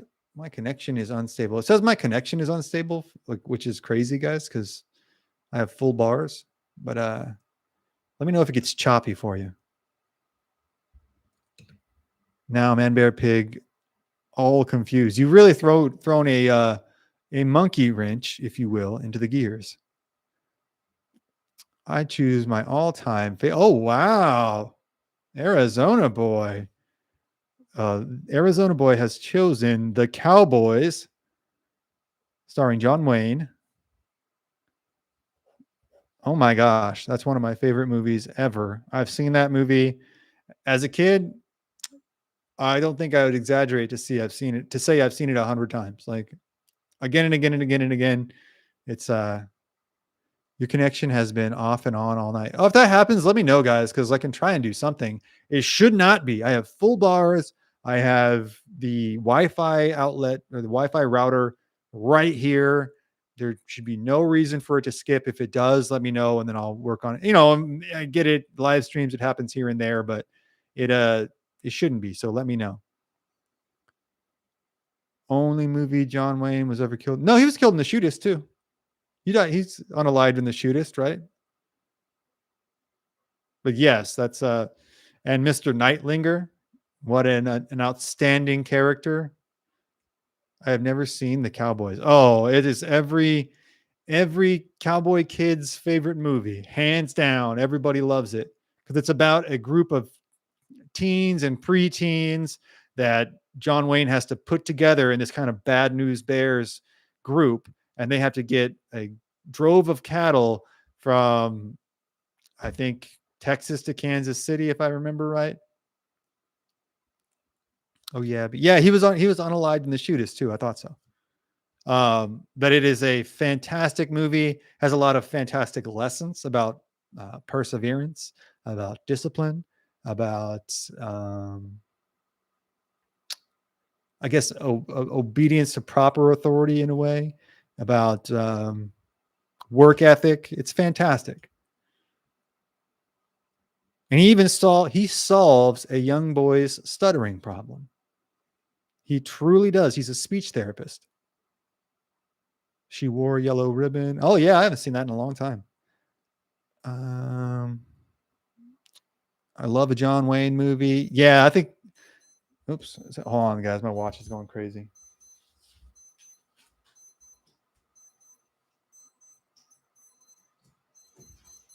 Dude, it's still beeping. There we go. Casio, can't recommend it enough. Worn by U.S. presidents, worn by the Taliban. That way you know it works. It's a good watch, but it starts beeping like crazy at midnight, and I forget. Okay, ever see The King's Speech? No, I haven't. The King's Speech. I have not seen that. The Man from Snowy River. You got to pick. Let us know which one you want, Arizona boy. You got to pick it. I haven't seen The Man from Snowy River in a long time. I haven't seen either of these in 20 years, probably. Coming of age and becoming a man. Yeah, it does. That's what the Cowboys are about. Casio made in Texas. It is made in Japan. I'll tell you what, those Japanese know how to make stuff. You can't say they don't. Let's see. Josh McAllister, Snowy River. Yeah, Snowy River. That's fine. Snowy River is fine. Quigley. I would like to put Quigley in there at some point. Billy Bob says, bye everyone. Great chat. 6 a.m. here. My day has started. Oh man. Thank you for tuning in. That's very early. I know it's very early for you. It's very late here, but hey, thank you so much. I really appreciate starting your day with us. I am failing the. I don't know what that means. Nick Sweeney, if there's anything else you want me to talk about too, let me know because I kind of hit all my points for tonight. Let's see. Billy Bob. Oh, Billy Buzz. Okay. You know what? We'll stick with the Cowboys for now. The Man from Snowy River. Okay, so we got the Cowboys. Cool, man. But the Man from Snowy River, Australian stuff is not out. Guys, I don't really care if you want to watch The Last Samurai. Like, whatever. If it's a history movie, we can watch it. Totally cool with me. Or, I don't know, whatever. There's a million history movies. I was just thinking about that. You mean The Man from Snowy River or the Cowboys?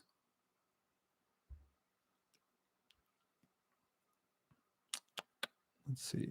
Yeah, Nick Sweeney, if there's something else you want me to hit, let me know. I feel bad like heading out now. I have to go get these pictures done, but I don't want to like bail when you just put on a go to sleep. We'll fight. I'm not going to sleep though. I am going to get these pictures done. I am determined to get these pictures done. Because that, like the writing and the pictures is honestly what takes the longest, guys. Maybe Arizona Boy can empathize with this, but getting the writing and getting the best pictures that I can together, that's what takes the biggest chunk of it. And then all I got to do is narrate it. Narrating it takes like, I don't know, 30 minutes, maybe an hour. And then that's it. But the pictures and the script is where you got to like put the work in. I have Snowy River on VHS. Yeah, I feel like, okay, Snowy River, fantastic. I do feel like Quigley gets undersold. It's one of my favorite movies. I used to watch it all the time. And you know what I mean? Not a lot of people talk about it now. Brandon, one question before you go. How do you go about finding those pictures? I look for the best quality that I can and make sure the modern landscapes and stuff are public domain. But anything that's over 100 years old, I believe, is public domain, but I try to like double check everything.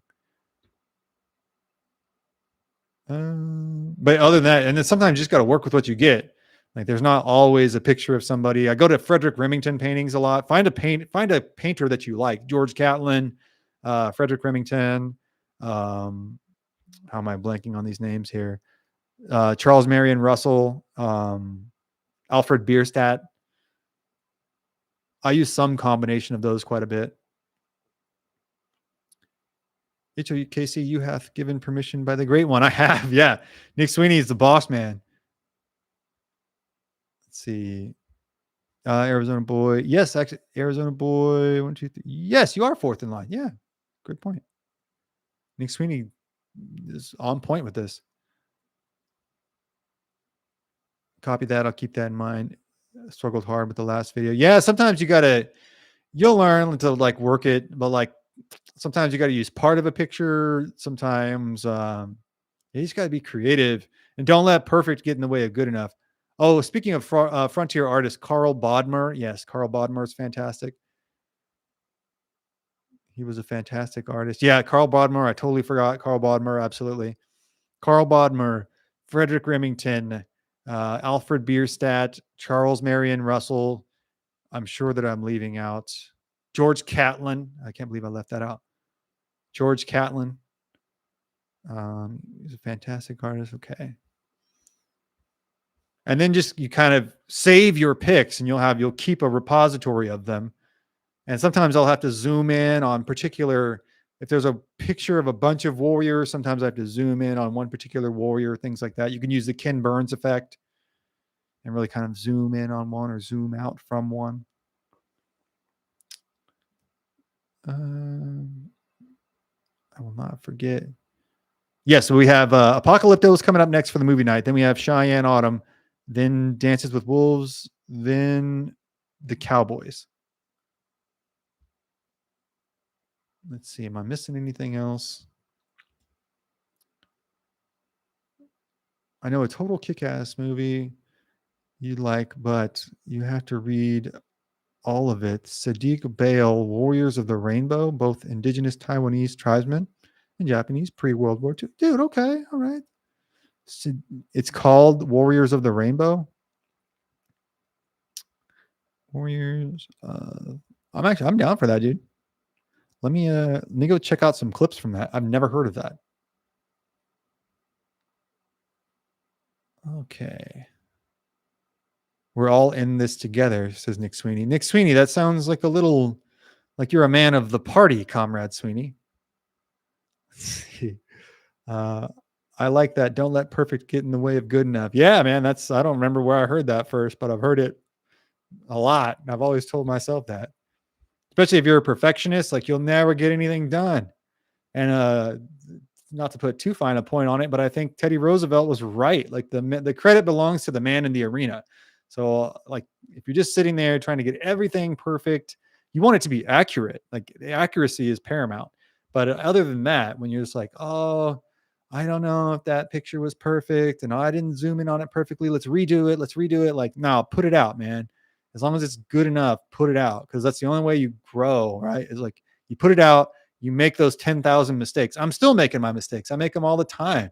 And you just sounds corny, but you really do like learn from them. You get better every time. It's just like sports in my mind. Like every episode is a game and you get better every game. Sometimes you win, sometimes you lose, but you get better. Let's see. Power to the people, says Nick Sweeney. Yes, Comrade Sweeney. Thank you, Comrade Sweeney. You are still live. Elite Superground, what's up, bro? Yeah, I'm fixing it. We're going to close it out in a minute or two. I was going to a second ago, and then Nick Sweeney swooped in with his magnanimous generosity, which I think those are synonyms anyways, but I digress. Bama, maybe next time I do another video, you can help me with some photos. I'm planning on doing another video about the Tucker line. Fantastic, man. Also, if you're just getting here, the Arizona Boys channel is linked at the top. He's had a video really take off for him, which we're really happy to see. I think it's a big break for Arizona Boys channel. It is a fantastic channel called Echoes of Us. And I think he's making a big turn here. So go subscribe, give him a view, give him a watch, click the like button, leave him a comment. That really helps. It helps so much. So show our boys some love. Let's see. Man Bear Pig says communication, cooperation, and compromise. Yes, Comrade Sweeney. Couldn't agree more, Comrade Sweeney. I have a big picture of Comrade Sweeney on the wall on the other side of the wall here. That's so he looks over me as I sleep. Let's see. Bama, you'll have to break that down. Okay. The great and magnanimous Man Bear Pig. All hail. All hail. Absolutely. Absolutely. All right, guys. Any other questions here? Anything else you want to kick into or contribute to the chat before we bounce out of here? I got to get back to work, and I'm sure everybody else needs to get back to sleep. I'm going to try to do a live stream from the rough location of the Comanche battle that we talked about in Austin as well. Man Bear Pig watches, Man Bear Pig sees. Man Bear Pig sees all. I wake up every morning and I have a Man Bear Pig song playing, and then I salute my Man Bear Pig picture and I go about my day. But everyone that comes into my house has to salute the Man Bear picture. We have to have it in a prominent location. Let's see. I think I've got everybody. Great string. Love your work. Thanks, Surrender Monkey. Thanks for coming by. Man Bear Pig is displeased with your face. Well, I can be like more or happy. Thank you, Man Bear Pig. We love you, Man Bear Pig. Let's see. These are all like communist jokes, if you're not familiar. Let's see. Yeah, North Korea stuff. Right. It's very based on North Korea. Honestly, guys, like, all right, I'm going to leave you with this, I'd say. But the North Korea rabbit hole is a deep rabbit hole. So I would say maybe look into that. HOKC is YouTube's greatest streamer. Oh, thanks, man. I appreciate that. Meet up for San Antonio SpaceCon. We can talk, but yeah, man, that's not far from me. When is SpaceCon? SpaceCon. Let's see. All right, y'all gotta go. Yeah, man, we're heading out too. Let's see. I'm popping out of here when Elite Super Grunt lets me know when SpaceCon is. I've been down that rabbit hole almost. I kind of figured you'd been down that rabbit hole. We'll talk about. Let's save that one for next time, Bama, because we could talk about that. I don't have an answer there either. It's a rabbit hole that I've been down, and I don't know. I don't know. I just don't know. Still waiting to hear from Elite Super Grunt. I think we got enough people heading out though. Elite Super Grunt, let me know next time, I guess, when we're what the date for SpaceCon is. We can talk about working that out. All right, guys. Well, thank you all again for coming by. I seriously appreciate it. It's good to see you all again. Been a couple days off. So we'll be back tomorrow. I'm going to do a short coffee chat, June 12th. Okay, so we got time. Yeah. Let's do that, man. We can do that. No reason we can't do that. June 12th to the 14th in San Antonio, too. That's a nice central location. Cool. All right. So with that in mind, we'll work on that. We will be back tomorrow with a coffee chat. Short coffee chat. We'll kind of touch on a story. This is a story probably from Indian depredations in Texas. Don't want to surprise you. Don't want to ruin the surprise, but that's probably what it will be. And then we'll do another live stream tomorrow night, and we'll just be live streaming through the week. We should have another episode out within this week as well, hopefully 2, and we'll keep right on rolling. So thank you guys, seriously, for all the support. Thank you, Nick Sweeney, for all the support. Everybody, excuse me. Oh my gosh, excuse me. Got that coffee rolling through me. Yeah, thank you all so much for the support. Can't thank you enough. I really appreciate it from the bottom of my heart. This is a lot of fun for me to do. So it's thrilling to have so many people here. Other than that, we will see you tomorrow. Thank you all again, and God bless. Have a good night. We'll see you.